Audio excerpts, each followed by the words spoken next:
தொடர்ந்து இன்றைய பொதுக்கூட்டத்தின் தலைவர் சுரேஷ் பிரேமச்சந்திரன் அவர்களை சுடர்ந்து ஏற்றி வைக்குமாறு அன்போடு கேட்டுக்கொள்கின்றோம்.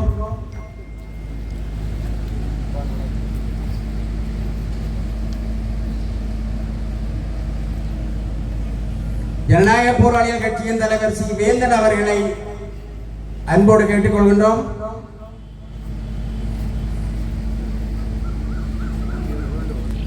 தமிழ் தேசிய கட்சியின் தலைவர் ஸ்ரீகாந்தா அவர்களை அன்போடு கேட்டுக்கொள்கின்றோம். தமிழரசு கட்சி பிரியே இல்லை உண்டாதான் இருக்கு.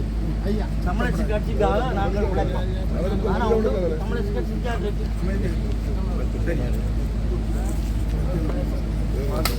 பொது தேசிய கட்டமைப்பின் சிவில் அமைப்புகளின் பிரதிநிதிகளோடான நிதாந்தன் அவர்களை அன்போடு அழைக்கின்றோம். தொடர்ந்து ஜோதிலிங்கம் அவர்களை அன்போடு அழைக்கின்றோம்.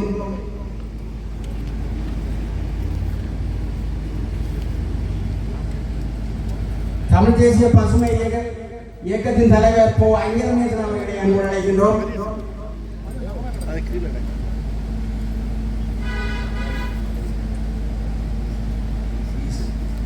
தமிழீழ விடுதலை இயக்கத்தின் சார்பில் ஈசன் அவர்களை அன்போடு அழைக்கின்றோம்.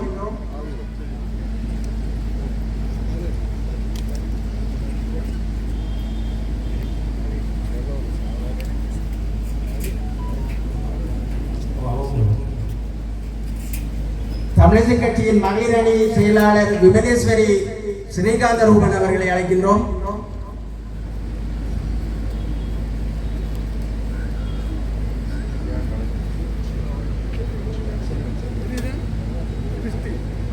அரசியல் சமூக செயற்பாட்டாளர் செல்வின் அவர்களை அன்போடு அழைக்கின்றோம்.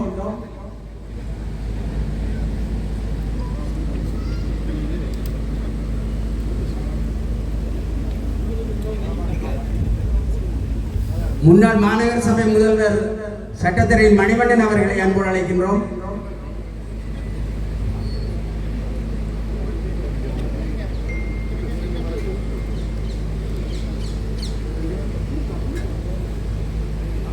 தமிழரசு கட்சியின் நீண்டகால உறுப்பினரும் மறைந்த தலைவர் சம்பந்தனின் செயலாளருமாக இருந்த ஜேசுதாசன் அவர்களை அன்போடு அழைக்கின்றோம்.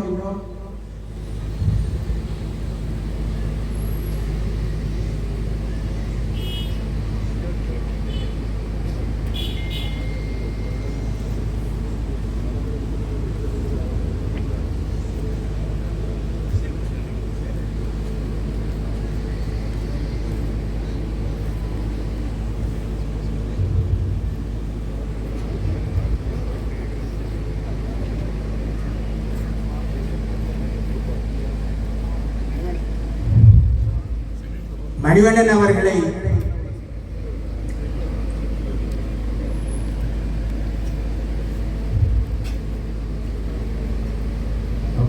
ஜேசுதாசன் அவர்களை அன்போடு அழைக்கின்றோம்.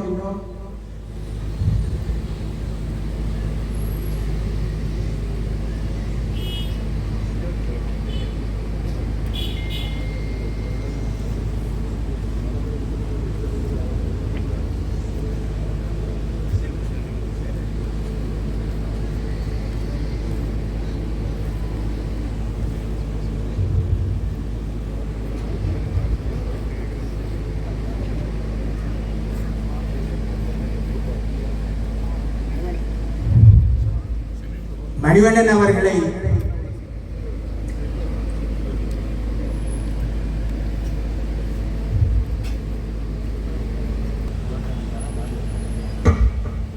தமிழீழ மக்கள் விடுதலை கழகத்தின் சார்பில் மயூரன் அவர்களை அன்போடு அழைக்கின்றோம்.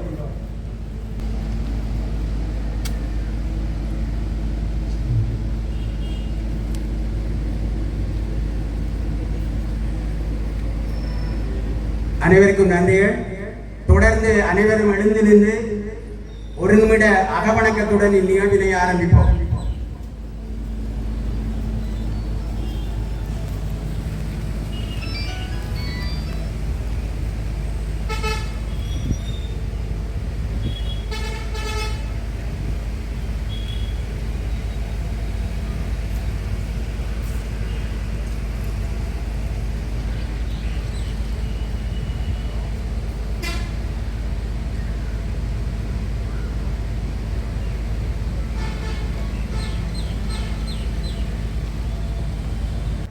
அரியநேந்திரன் அவர்களை அன்போடு மேடைக்கு அழைக்கின்றோம். தொடர்ந்து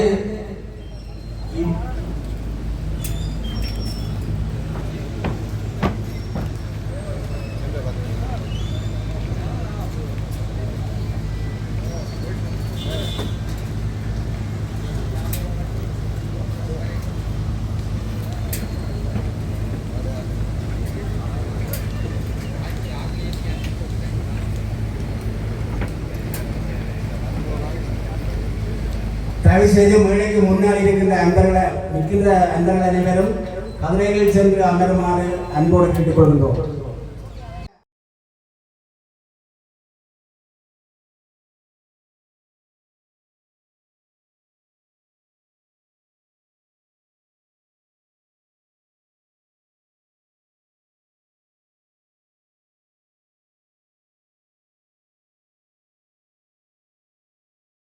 நண்பர் வேந்தன் அவர்களே, ஐங்கரநேசன் அவர்களே, யோதிலிங்கம் அவர்களே, மணிவண்ணன் அவர்களே, நிரோஷ் அவர்களே, யாழ்ப்பாண பல்கலைக்கழகத்தினுடைய விரிவியாளர் இளம்பரை அவர்களே, திருவோணமலையில் இருந்து இந்த கூட்டத்துக்காக வந்திருக்கக்கூடிய திரு சம்பந்தன் அவர்களுடைய முன்னாள் செயலாளர் அண்ணன் இயேசுதாஸ் அவர்களே,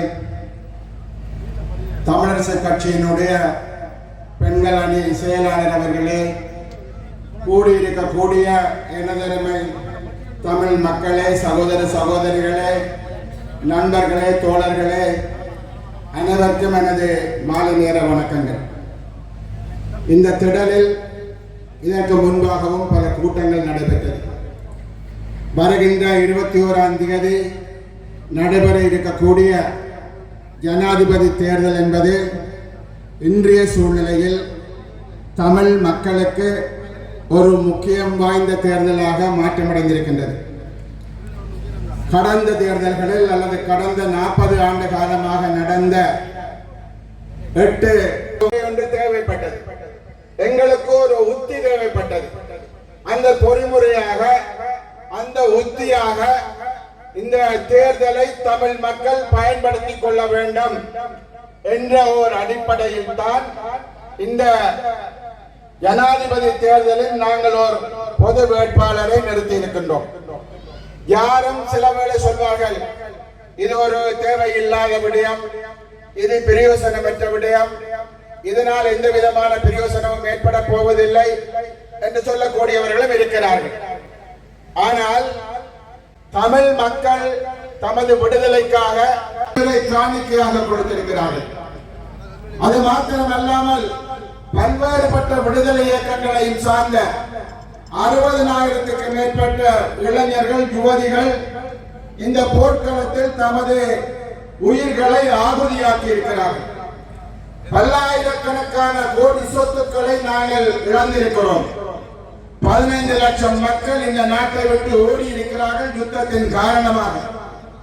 ஆகவே இவ்வாறான ஒரு எமது விடுதலைக்காக மிக பெருமளவிலான ரத்தத்தை சிந்திய நாங்கள் அந்த விடுதலை 100% இல்லாட்டிலும் கூட இந்த மண்ணில் தலை நிமிர்ந்து வாழக்கூடிய வகையில், இந்த மண்ணில் ஏனைய இனங்களுக்கு சமத்துவமாக வாழக்கூடிய வகையில், இந்த மண்ணில் ஒரு நீண்ட ஆயிரக்கணக்கான வருஷங்களாக வாழ்ந்த ஒரு பாரம்பரியம் மிக்க ஒரு குடிசனம் என்ற அடிப்படையில் இந்த மண்ணில் வாழ்வதற்கு எமக்கு முழு உரித்தம் இருக்கிறது என்ற அடிப்படையில் எமது உரிமைகளை நாங்கள் பெற்றுக்கொள்ள வேண்டும். அதை பெற்றுக்கொள்வதற்கு ஏற்கனவே தந்தை செல்வா காலத்தில் ஒரு பாரிய போராட்டங்கள், அகிம்சை முறையிலான போராட்டங்கள் நடைபெற்றது. இயலாமல் போய் அந்த அகிம்சை முறையிலான போராட்டங்கள் அரசாங்கத்தினுடைய படை அணிகளால் அது துன்புறுத்தப்பட்ட போது, கொன்றளிக்கப்பட்ட பொழுது எம்மை தற்காத்துக் கொள்வதற்காக அது ஒரு ஆயுத போராட்டமாக மாற்றமடைந்தது. இப்பொழுது அந்த ஆயுத போராட்டமும் மௌனிக்கப்பட்ட நிலையில், இன பிரச்சனைக்கு தீர்வு காணாத ஒரு சூழ்நிலையில் நாங்கள் எமது உரிமைகளை வென்றெடுக்க, அதிகாரங்களை பெற்றுக்கொள்ள நாங்கள் தொடர்ந்து ஏதோ ஒரு வழியில் போராட வேண்டிய, பயணிக்க வேண்டிய நிர்பந்தத்தில் நாங்கள் இருக்கின்றோம். அந்த அடிப்படையில் தான் நாங்கள் இந்த தேர்தலை நோக்க வேண்டும். ஆகவே சில பேர் கூறுவது போன்று இது ஒரு சாதாரணமாக வேலை வெட்டி இல்லாமல் நாங்கள் இந்த ஜனாதிபதி தேர்தலில் போட்டியிடவில்லை. இது ஒரு முக்கியமாக ஒரு திருப்புமுனையாக தமிழ் மக்களின் உரிமைகளை பெற்றுக் கொள்வதற்கான வழிகளை திறப்பதற்காக, அதற்கான கதவுகளை திறப்பதற்காக நாங்கள் இந்த தேர்தலை உபயோகப்படுத்த விரும்பினோம். அந்த விருப்பத்தின் அடிப்படையில் தான் நாங்கள் ஒரு பொது வேட்பாளரை நிறுத்தியிருக்கின்றோம். இது ஒரு இலகுவான பயணமாக எங்களுக்கு இருக்கவில்லை. ஏறத்தாழ ஒரு வருஷமாக பல கட்சிகள், சிவில் அமைப்புகள் நாங்கள் கலந்துரையாடணும். பல கலந்துரையாடல்கள் தனித்தனியாக தொலைக்காட்சிகளில், பத்திரிகைகளில், பொது கூட்டங்களில் இந்த கலந்துரையாடல் என்பது நடைபெற்றது. அதன் பிரகாரம் தான் நாங்கள் தமிழ் தேசிய பொது கட்டமைப்பு என்ற ஒரு நிறுவனத்தை உருவாக்கினோம். அந்த பின்னணியில் அவர்களது முயற்சியில் கொண்டு வரப்பட்டவர் தான், அல்லது இன்றைக்கு களத்தில் இறக்கப்பட்டிருப்பவர் தான் நண்பர் பா. அரியநேந்தர். அவருக்கு ஒதுக்கப்பட்டிருக்கிற சின்னம் என்பது சங்கு சின்னம். உங்களுக்கு தெரியும், சங்கு என்பது எவ்வளவு காத்திரமானது. தமிழ் மக்களுடைய பிறப்பிலிருந்து இறப்பு வரை அதற்கு ஒரு சரித்திரம் இருக்கிறது. அது மாத்திரமல்ல, கிருஷ்ண பரமாத்மா அவர் போரில் நின்ற பொழுது தனது சங்கை ஊதித்தான் போரையை ஆரம்பித்து வைத்தார். இது தமிழ் மக்களினுடைய விடுதலையை, உரிமைகளை பெற்றுக் கொள்வதற்கான ஒரு சங்க முழக்கம். அந்த சங்க முழக்கத்திற்கு தான் நாங்கள் முதல் படியை எடுத்து வைத்திருக்கின்றோம். எங்களை பார்த்து கேலி செய்வோர் அல்லது எங்களை பார்த்து நையாண்டு செய்வோர், அரசாங்கத்திற்கு அல்லது தாங்கள் விரும்பிய வேட்பாளர்களுக்கு காவடி தூக்குவோர் பல கோடிகளை பெற்றுக் கொண்டோம். அவர்களும் கூட்டங்களை நடத்துகிறார்கள். ஆனால் இதில் நாங்கள் எல்லோரும் கவனமாக இருக்க வேண்டும். இந்த விடுதலை போராட்டத்தினூடாக இந்த அரசாங்கம் எப்பொழுதோ இந்த பிரச்சனைகளை தீர்த்திருக்க முடியும். ஆனால் யுத்த காலத்திலும் அது தீர்க்கப்படவில்லை. யுத்தம் முடிந்த பின்பு 15 ஆண்டுகளாகியும் அது தீர்க்கப்படவில்லை. இனிமேலும் அது தீர்க்கப்பட மாட்டாது என்ற சூழ்நிலை தான் நிலவுகின்றது. இன்று வந்திருக்கக்கூடிய வேட்பாளர்களை பொறுத்தவரையில் நீங்கள் ஒன்றை பார்க்கலாம். புதிதாக அவர்கள் இதனையும் சொல்லிவிடவில்லை. ஒரே விடயத்தை 3 பேரும் வேறுபட்ட மொழிகளில் கூறுகின்றார்கள். சஜித் பிரேமதாசா கூறுகிறார், அரசியல் சாசனத்தில் இருக்கக்கூடிய 13வது திருத்தம் என்பது, அது மாகாண சபைகளுக்கு உரித்தான அந்த 13வது திருத்தம் என்பதை நான் நடைமுறைப்படுத்துவேன். மேலும் இல்லை, கீழுக்கும் இல்லை, உள்ளதை நான் நடைமுறைப்படுத்துவேன். இது சஜித் பிரேமதாசா சொன்ன வாசகம். ஆனால் ரணில் விக்ரமசிங்க சொல்கிறார், இதே 13வது திருத்தத்தை போலீஸ் அதிகாரங்கள், காணி அதிகாரங்கள் இல்லாமல் நான் அதை நடைமுறைப்படுத்த முயற்சிப்பேன். இது அவர் சொல்வது. அனுரகுமார திசாநாயக்கா சொல்கின்றார், 13வது திருத்தத்தை தமிழ் மக்கள் விரும்பவில்லை, ஆனால் அவர்கள் விரும்பினால் நான் அதனை நடைமுறைப்படுத்துவேன். இதை தவிர இவர்கள் தமிழ் மக்களுடைய இன பிரச்சனையை தீர்ப்பதற்காக எந்த விதமான காத்திரமான முன்மொழிவுகளையும் இவர்கள் செய்யவில்லை. ஆகலும் அரசியல் சாசனத்தில் இருப்பவற்றை நிறைவேற்றுவதா இல்லையா என்பதுதான் இவர்கள் சொல்லக்கூடிய ஒரே ஒரு விடயமாக இருக்கிறது. இப்படியானவர்களுக்கு தான் வாக்களிக்கும்படி நமது நண்பர் சுமந்திரன் கூறுகின்றார். நாங்கள் இவருக்கு வாக்களிக்க வேண்டும். அவருக்கு சஜித் பிரேமதாசன் வந்தால் என்ன செய்வார் அவருக்கே தெரியாது. இவர் வந்து என்னத்தை சாதிப்பார்கள். ஒரு விடயத்தை அன்பான மக்களை புரிந்து கொள்ளுங்கள், நடைபெற இருப்பது ஜனாதிபதி தேர்தல் மாத்திரமே. இந்த ஜனாதிபதி தேர்தலில் வெல்பவர் ஒரு ஜனாதிபதியாக வர முடியும். பாராளுமன்றத்தில் சட்டங்களை கொண்டு வருவதற்கும் அல்லது சட்டங்களில் மாற்றங்களை ஏற்படுத்துவதற்கும் பாராளுமன்றம் ஒன்று வேண்டும். வருகிறவர் பாராளுமன்றத்தை கலைத்து புதிய பாராளுமன்றம் ஒன்று வருகிற பொழுது அந்த பாராளுமன்றத்தில் இன்று வரக்கூடிய புதிய ஜனாதிபதிக்கு அறுதி பெரும்பான்மையோ 3/2 பெரும்பான்மையோ இருந்தால்தான் இவரால் சில சட்டங்களை இயற்றி இவர் சொல்பவற்றை நிறைவேற்றவும் முடியும். ஆகவே இன்று நான் ஜனாதிபதியாக வந்தால் நான் சந்திரனையும் சூரியனையும் கொண்டு வருவேன் என்றால் அது அப்பட்டமான பொய். அந்த பொய்யை தான் எங்களுக்காக பேசுகின்ற அல்லது எங்களது பிரச்சனைகளை தீர்ப்போம் என்று கூறுகின்ற எங்களால் வாக்களித்து பாராளுமன்றம் அனுப்பப்பட்ட சுமந்திரன் போன்றோர் இதனைத்தான் கூறுகிறார். ஆகவே அந்த பொய்யான புரளிகளை நீங்கள் புரிந்து கொள்ள வேண்டும்.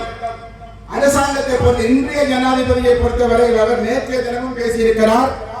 இந்த நாட்டில் முக்கியமான பிரச்சனை என்பது அது பொருளாதார பிரச்சனை மாத்திரம்தான்.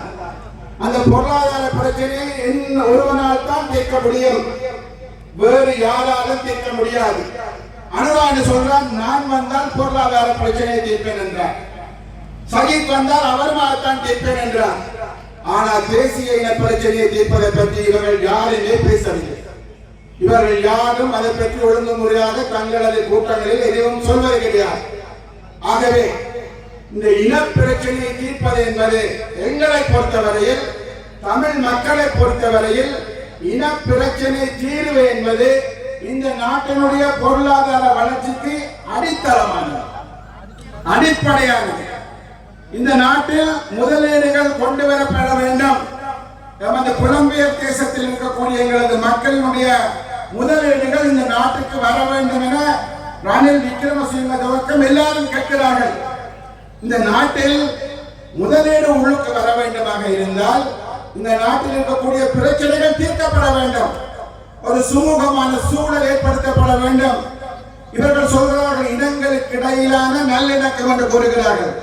என்ன நல்லிணக்கம் ஏற்பட்டிருக்கிறது? கடந்த 5 வருஷங்களாக வடக்கு கிழக்கில் நூற்றுக்கணக்கான புத்த கோயில்கள் கட்டப்பட்டிருக்கிறது. அங்கு கட்டப்பட்டிருக்கிறது அந்த பௌத்த மக்கள் இல்லாத இடத்தில், சிங்கள மக்கள் இல்லாத இடத்தில். நான் கேட்கின்றேன், தையிட்டியில் எத்தனை சிங்கள மக்கள் இருக்கிறார்கள்? ஒருவர் கூட இல்லை. ராணுவத்தினர் தமக்கான புத்த கோயிலை ராணுவ தளங்களுக்குள் வைத்திருக்கிறார்கள். உங்களுக்கு ஒரு 10 கோயில், உங்களுக்கு குருந்தூர் மலையில் புத்த கோயில், கொடுக்குநாரி மலையில் புத்த கோயில், கன்னியா வெண்ணூர் புத்த கோயில், உங்களுக்கு திருவண்ணாமலை மாவட்டத்தில் 28 புத்த கோயில்கள் கட்டப்பட்டுக் கொண்டிருக்கிறது. இதனுடைய நோக்கம் என்னென்றால் வடக்கு கிழக்கு மாகாணங்களை வெறுமனே தமிழ் மக்கள் பெரிய அளவில் பிரமாண்டமாக வாழக்கூடிய பிரதேசமாக இல்லாமல் அங்கு சிங்கள மக்களை குடியேற்றி அந்த மண்ணில் கூட தமிழர்களை இரண்டாந்திர பிரஜைகளாக மாற்றுவது. இதனை ஆசைக்கிறார்கள். இதற்கு முதல் இருந்த அமைச்சராக இருந்த சஜித் பிரேமதாசா தான் இதனை ஆரம்பித்து வைத்தார். அவருக்கு தான் நாங்கள் வாக்களிக்க வேண்டும் என்று சுமந்திரன் கூறுகிறார். பக்கத்தில் இருக்கக்கூடிய CVK சிவஞானம் கூறுகின்றார், அல்லது வவுனியால் இருக்கக்கூடிய சத்தியலிங்கம் கூறுகின்றார், மட்டக்களப்பில் இருக்கக்கூடிய சாணக்கியன் கூறுகின்றார். இன்றைக்கு இவர்களுக்கும் டக்ளஸ் தேவானந்தாவுக்கும் அல்லது பிள்ளையானுக்கும் வியாழேந்திரனுக்கும் அங்கே ராமநாதனுக்கும் இடையே என்ன வித்தியாசங்கள்? எல்லோரும் ஒரே புள்ளியில் தான் பயணிக்கிறார்கள். எல்லோரும் அரசாங்கத்திற்கு தான் ஆலவட்டம் பிடிக்கிறார்கள். இந்த மண்ணில் ஏற்பட்ட வடுக்கள் நமது மக்கள் 25,000 பேருக்கு மேல் இல்லாமல் செய்யப்பட்டிருக்கிறார்கள். அதற்கான போராட்டங்கள் இன்னும் நடைபெற்றுக் கொண்டிருக்கிறது. கிழக்கில் மயிலத்தமடு, மேய்ச்சல் துறை நூற்றுக்கணக்கான நாட்களாக அங்கு போராடுகிறார்கள். அதனை எட்டி பார்ப்பதற்கு பிள்ளையானுக்கும் வக்கில்லை, வியாழஞ்சனுக்கும் வக்கில்லை.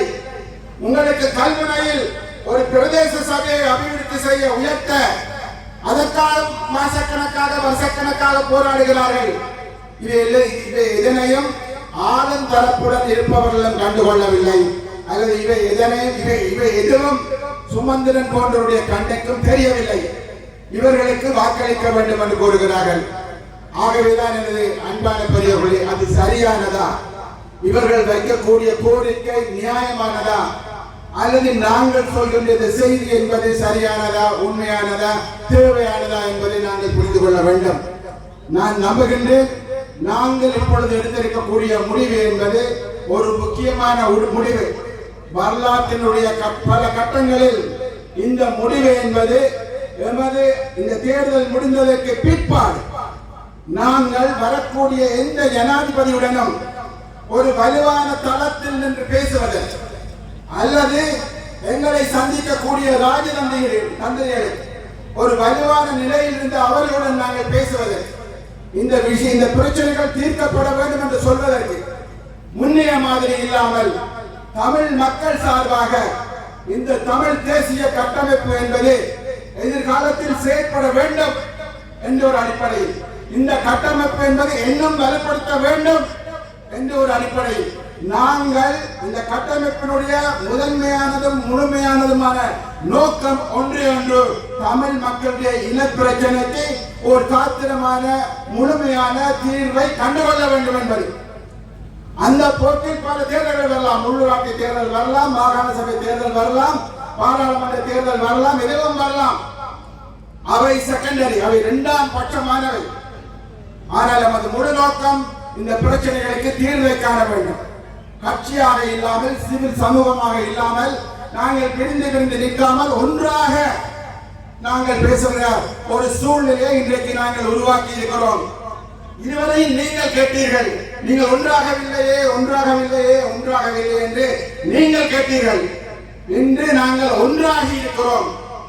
அந்த ஒற்றுமையை, அந்த ஒன்றாக இருத்தலை பலப்படுத்த வேண்டியதும் பாதுகாக்க வேண்டியதும் ஒவ்வொரு தமிழ் மக்களதும் கடமையாகும்.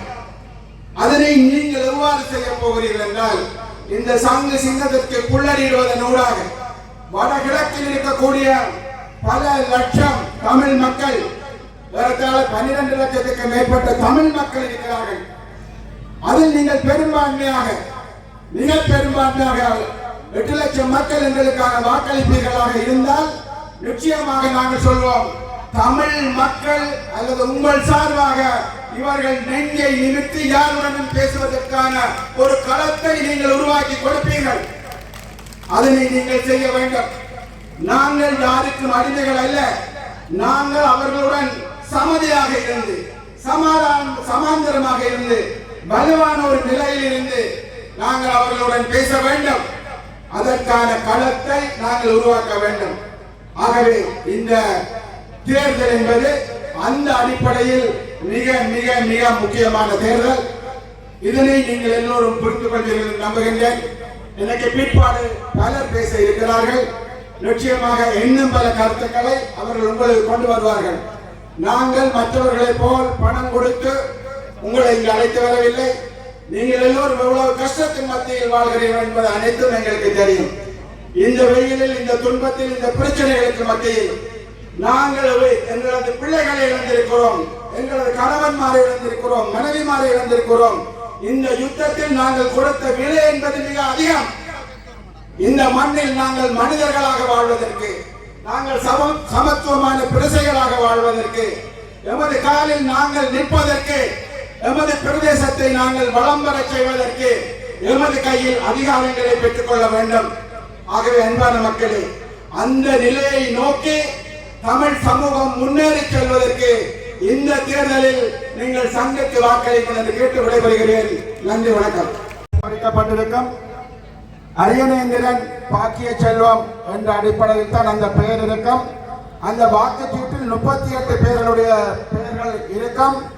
அதில் 18வது இடத்தில் சங்கு சின்னம் பொறிக்கப்பட்ட இடத்தில் அரியநேந்திரன் பாக்கிய செல்வம் என்ற ஒரு பெயர் இருக்கும். அதற்கு நேரே சங்கு இருக்கும். அந்த சங்குக்கு பக்கத்தில் இருக்கக்கூடிய பெட்டிக்குள் உங்களது புள்ளடியை நீங்கள் போட வேண்டும். ஆகவே ஒரு பெட்டிக்குள் அந்த புள்ளடியை போட்டால் மாத்திரம் போதுமானது. உங்களுக்கு பல பேர் வந்து பல்வேறுபட்ட விதமான கதைகளை நாளைக்கு இன்றைக்கு சொல்லலாம். 1, 2, 3 போடுங்கோ, 4, 5, 6 போடுங்கொண்டெல்லாம் கதை சொல்வார்கள். அதனை நம்ப வேண்டாம். எமது வாக்கு ஒரு கழிவான விலை மதிப்பற்ற வாக்காக போகக்கூடாது. ஆகவே நீங்கள் அரியநேந்திரம் பாக்கிய செல்லும் என்பதற்கு பக்கத்தில் இருக்கக்கூடிய சங்கை பார்த்து அந்த சங்குக்கு பக்கத்தில் இருக்கக்கூடிய பட்டிகள் ஒரு சிறிய புள்ளடியை போட்டால் போதுமானது. வணக்கம். நேற்றை அதை பகிரங்கமாக அறிவித்திருந்தார்கள். அதற்காக வேலை திட்டங்களை முன்னெடுத்து செல்கின்றார்கள். இந்த ஜனாதிபதி வேட்பாளராக எங்களுடைய தமிழ் தேசிய வேட்பாளர் திரு அரியநேந்திரன் அவர்களை ஆதரிப்பது என்ற ஒரு சந்தோஷமான செய்தியை நாங்கள் இங்கு தெரிவிக்க விரும்புகின்றேன். உங்களுக்கு தெரியும், 1924ஆம் ஆண்டு ஆரம்பிக்கப்பட்ட பல்கலைக்கழகமானது 1974ஆம் ஆண்டு அதே ஆண்டிலே ஆரம்பிக்கப்பட்ட இந்த தேச விடுதலைக்கான ஆயுத போராட்டத்திலே பின்னி பிணைந்து மிகவும் நெருக்கமாக இணைந்து வந்திருப்பதை இங்கே இருக்கிற மக்கள் இந்த மேடையில் இருப்பது அறிவீர்கள். எல்லா காலகட்டத்திலும் என்னுடைய தமிழ் தேசிய விடுதலைக்காக இந்த பல்கலைக்கழகம் எவ்வாறு பயணித்தது, பல்லாயிரக்கணக்கான போராளிகளை நாங்கள் எங்கள் மாணவர்களை போராளிகளாக நாங்கள் இணைத்து இந்த தேச விடுதலைக்காக நாங்கள் செயல்பட்டோம். பல நூற்றுக்கணக்கான மாணவர்கள் இந்த தேசத்தினுடைய விடுதலைக்காக தங்களுடைய உயிர்களை அர்ப்பணி செய்திருக்கிறார்கள். அந்த வகையிலே காலத்தை காலம் நாங்கள் 50 வருடத்தை பூர்த்தி செய்த எங்கள் பல்கலைக்கழகம் 50 வருடத்தை பூர்த்தி செய்த எங்கள் தேச விடுதலைக்கான முன்னெடுப்புகள் இந்த காலகட்டத்திலே மக்களுடைய தேச விடுதலைக்காக மட்டுமல்ல, மக்களுடைய துன்ப துயரங்களை தீர்ப்பதற்காகவும், அது கிழக்கு பிராந்திய மட்டுநகராக இருக்கலாம், அம்பாறை பிராந்திய மாவட்டத்தில் ஏற்பட்ட வெள்ளப்பெருக்காக இருக்கலாம், மன்னாரில் ஏற்பட்ட அனர்த்தமாக இருக்கலாம், அல்லது குண்டுவீச்சாக இருக்கலாம், சகல விடயங்களிலும் பங்கு பற்றி எந்த காலகட்டத்திலும் தமிழ் தேசிய விரோதமான செயற்பாட்டை செய்ய முடியாத ஒரே ஒரு நிறுவனம் என்பதை நான் சொல்லி வைக்க விரும்புகிறேன்.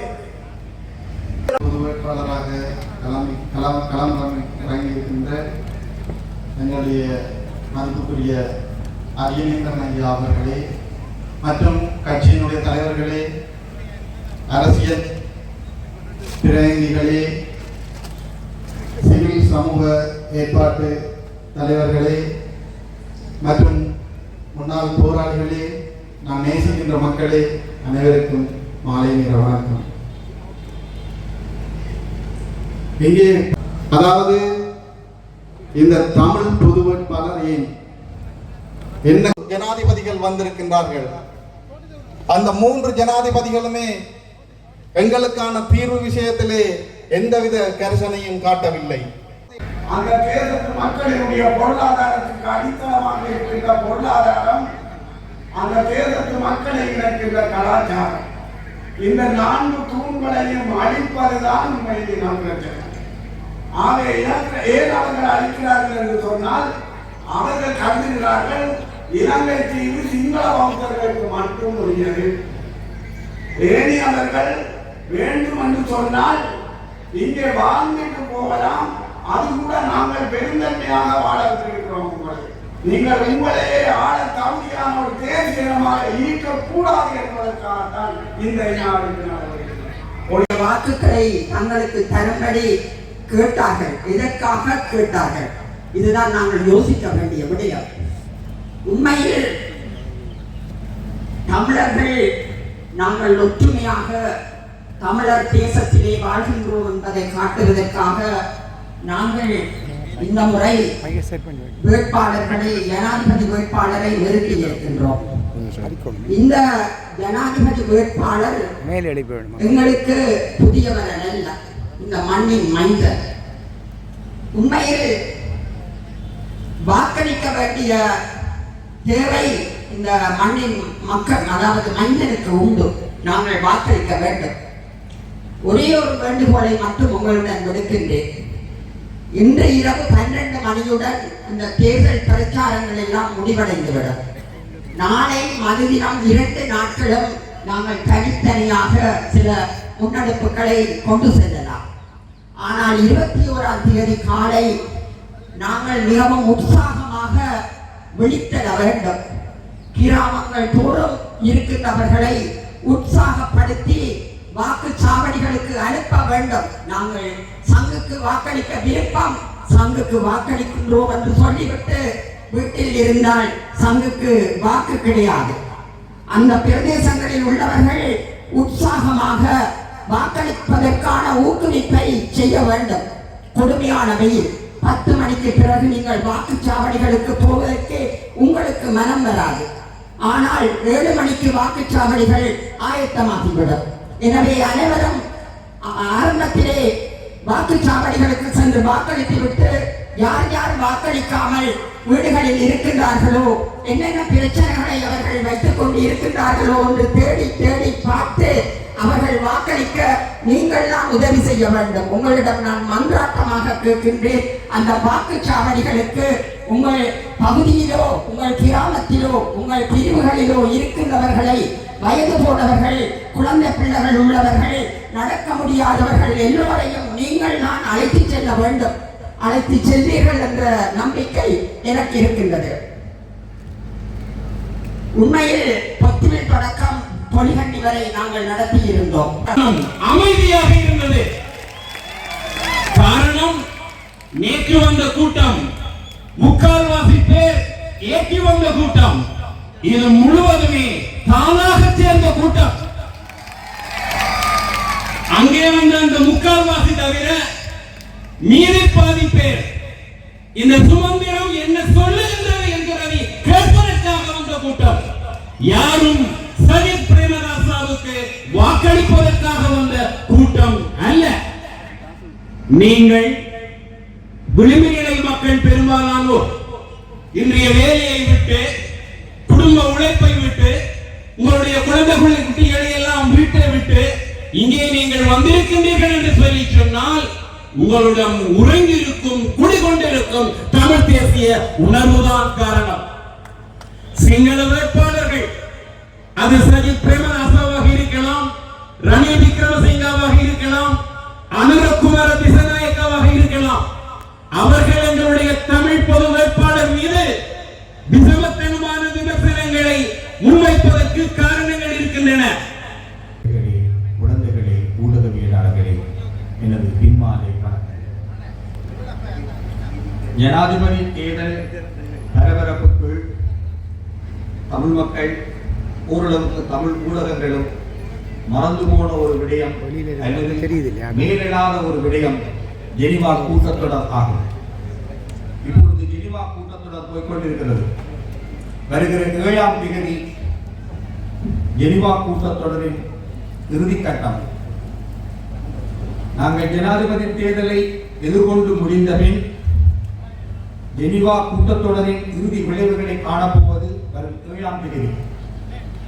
கடந்த வாரம் மனித உரிமைகள் ஆணையாளர் தன் அறிக்கையை சமர்ப்பித்தார்.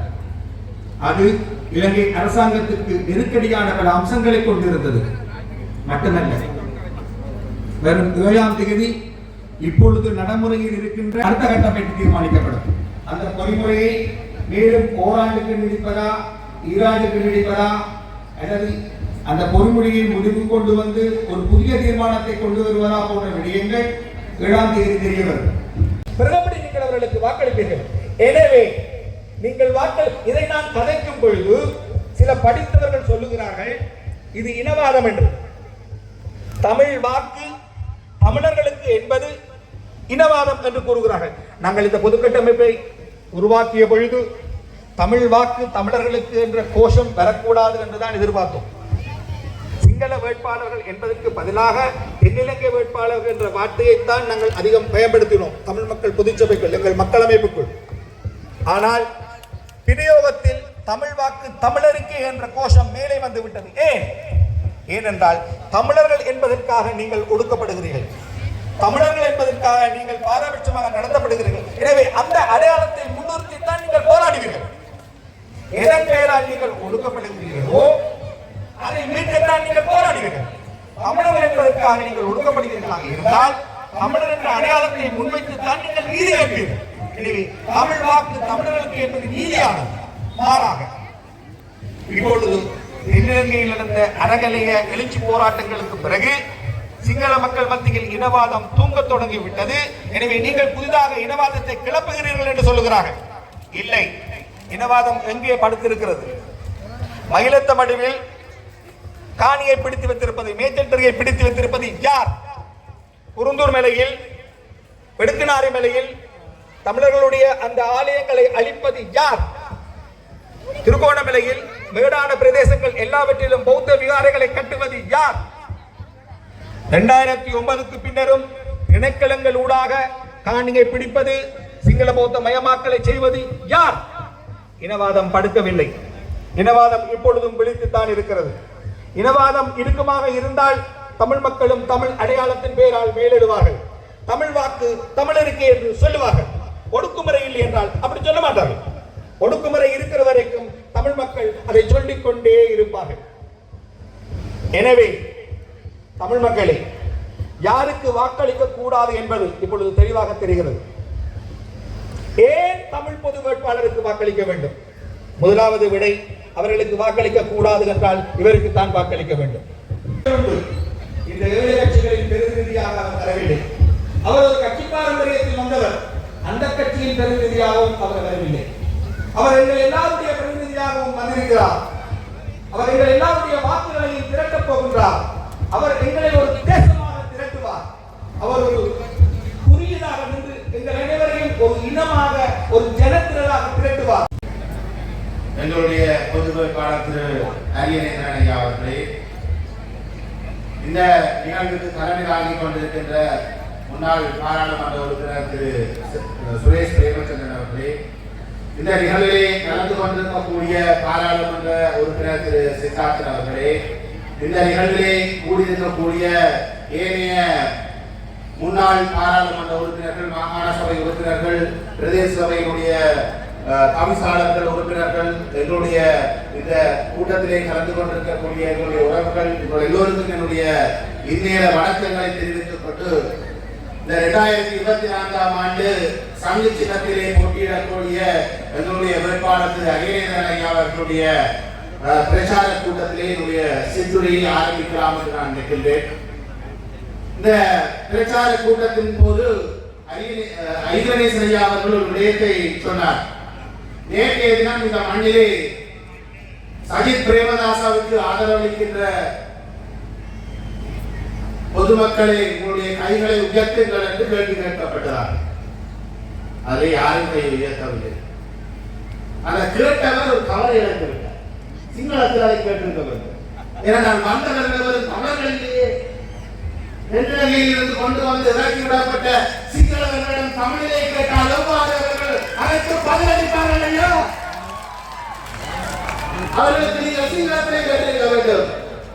இன்று இந்த மண்ணிலே கூடியிருக்கின்ற 1000க்கும் மேற்பட்ட பல்லாயிரக்கணக்கான எங்களுடைய உறவாளர்கள் தமிழ் என்ற அடையாளத்தில், தமிழ் என்ற உணர்வில் இன்று கூடியிருக்கிறார்கள். இந்த வெள்ளப்போகாத வேட்பாளருக்காக, ஜனாதிபதியாக வேட்பாளருக்காக இன்று ஆயிரக்கணக்கில் நீங்கள் கூடியிருக்கிறீர்கள் என்றால்,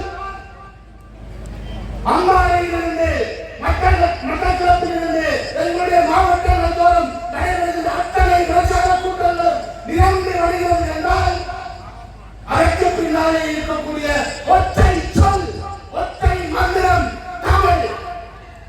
அந்த தமிழ் என்ற உணர்விலே, அந்த தமிழ் என்ற உணர்விலே இந்த பல்லாயிரக்கணக்கான மக்கள் இருந்து கொண்டிருக்கிறீர்கள். நாங்கள் இந்த தேர்தலிலே அரியநேந்திரன் ஐயா அவர்கள் ஜனாதிபதியாக வரமாட்டார் என்று தெரிந்திருந்தோம்.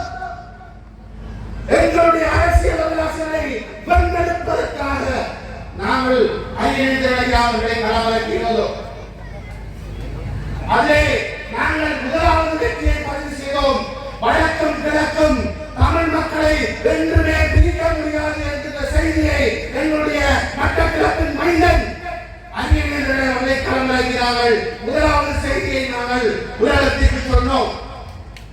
அது எங்களுடைய முதலாவது வெற்றி.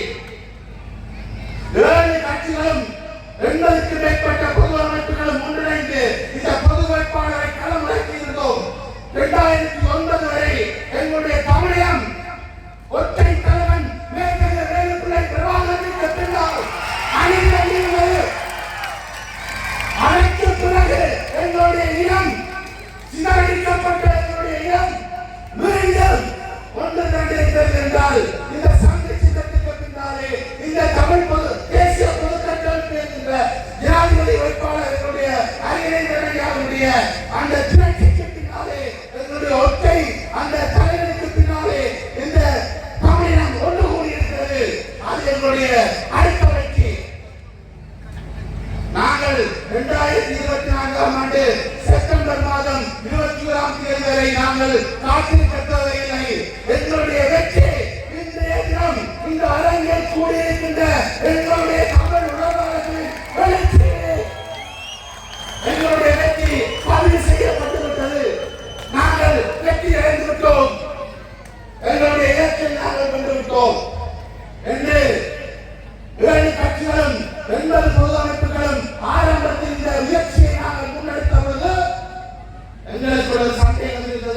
நாங்கள் எங்களுடைய முயற்சியை கரை சேர்வோமாறு.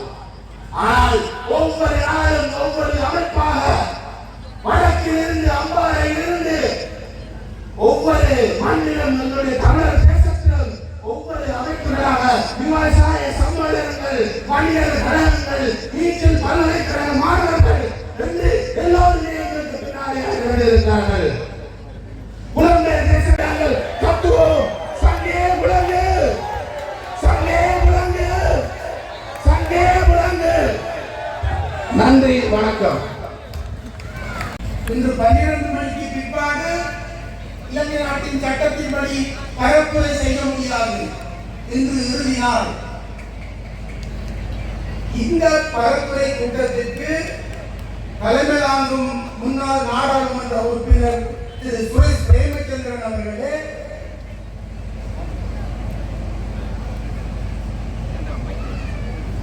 பொது கட்டமைப்பின் தமிழ் பொது வேட்பாளர் திரு ப. ஐயனேந்திரன் அவர்களே, மற்றும் இந்த மேடையிலே வீட்டிலிருக்கும் பெரியோர்களே, பிரமுகர்களே, அன்பான என் இனிய தமிழ் மக்களே, உங்கள் அனைவருக்கும் மாலை வணக்கங்கள். இங்கு முன்னர் பேசிய பல பேச்சாளர்கள் ஏன் சங்குக்கு வாக்களிக்க வேண்டும் என்பதற்கான காரணத்தை பலர் தெளிவாக முன்னுணர்த்திருக்கிறார்கள். நீங்கள் அதிகமாக தெளிவு பெற்றிருப்பீர்கள். நான் ஒரு புது விடயமாக ஒரு விடயத்தை இங்கே முன்வைக்க விரும்புகிறேன். அது உள்வீட்டு பிரச்சனை, வீட்டு பிரச்சனை.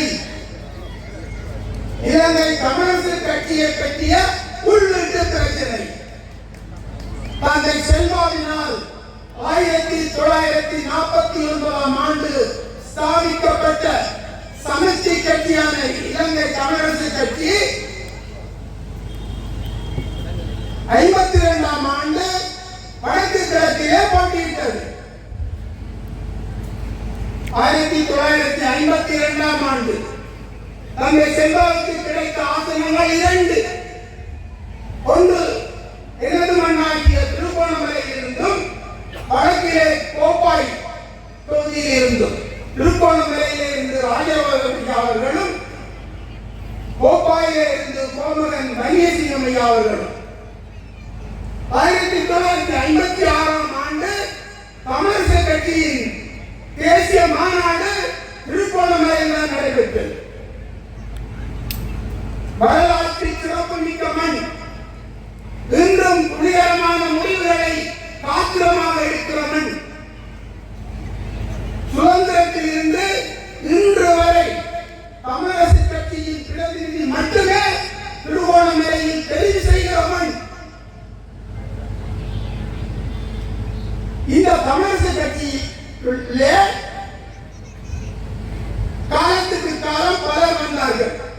நான் 10 வயதாக இருக்கின்ற பொழுது தமிழரசு கட்சியின் உண்ணாவிரத போராட்டத்தில், சத்தியாகிரக போராட்டத்தில் என் அப்பா அம்மாவோடு பங்கு வச்ச ஞாபகம் எனக்கு உண்டு. அப்பொழுது அது தமிழரசு கட்சி. 1972 தந்தை செல்வா என்று 2 தலைவர்கள் சேர்ந்து தமிழர் விடுதலை கூட்டணியை உருவாக்கினார்கள். 1977ஆம் ஆண்டு மக்களிடம் ஆணை கட்ட பொழுது தமிழர்களாகிய நாங்கள் தமிழர் விடுதலை கூட்டணி சின்னத்திலேயே நாங்கள் தேர்தலில் நின்றோம். ஒரு 18 தொகுதிகளை மக்கள் வெல்ல வைத்து பட்டுக்கோட்டை தீர்மானத்துக்கான அங்கீகாரத்தை வழங்கிய தேர்தல். 2001ஆம் ஆண்டு நடைபெற்ற தேர்தலிலும் தமிழரசு கட்சி, தமிழர் விடுதலை கூட்டணி கட்சியில்தான் வடக்கு கிழக்கிலே போட்டியிட்டது. இது வரலாறு. அவர்கள் சொன்னவர்களுக்கு வாக்களித்து வந்திருந்தோம். ஆனால் 27ஆம் தேதி அப்படி வாக்களிக்க தமிழ் மக்கள் தயாராக இல்லை என்ற ஒரு செய்தியும், எங்களுடைய தமிழ் மக்கள் கடந்த காலங்களை போன்று எங்களுக்கு பொருளாதாரம் தான் வேண்டும் என்ற நிலையில் இருந்து நாங்கள் இன்று மாறி உலகம் புறம்பெயர் நாடுகளில் இருக்கின்ற எங்களுடைய உறவுகளும், வடகிழக்கிலே கொழும்பிலே வாழ்கின்ற எங்களுடைய தமிழ் உறவுகளும் இணைந்து எங்களுக்கு உரிமைதான்